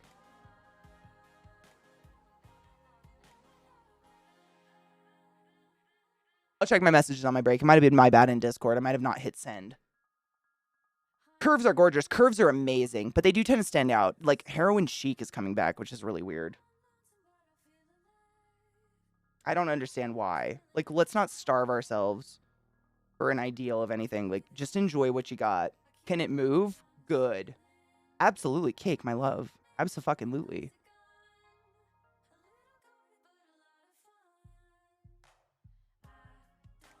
Dude, Lena, I love that. I've never been... I'm the same. Like, to each their own. Bodies are beautiful. But if I had to, I'm not really attracted to, like, abs and shit because of the lifestyle that it requires to attain such a thing. My body, my brain says, like, I don't want anything to do with that. Like, I like to sit around and read books and play video games and, like, paint pictures. I'm not gonna live in a gym on a keto diet. You know? Takes a lot of fucking work, and I'm just not into it. I wouldn't be there for it, and that person deserves to have someone that's gonna support them in their ab journey.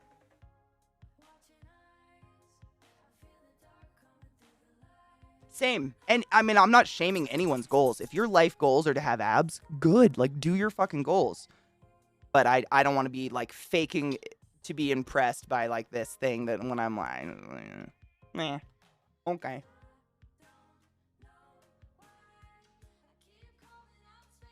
Right, Ghetto, exactly. It's really not worth it. A couple hundred years ago in 1989.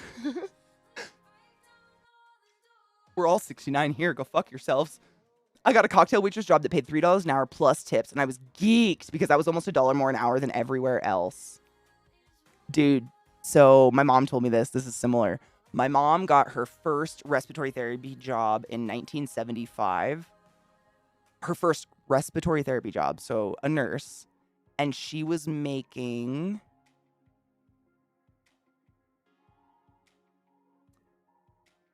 $4 an hour. I think it was like $3.50, $4 an hour as a respiratory therapist. Wild. It hasn't changed much. RTs and nurses, in my opinion, still get paid shit comparatively to what they do. Anyways.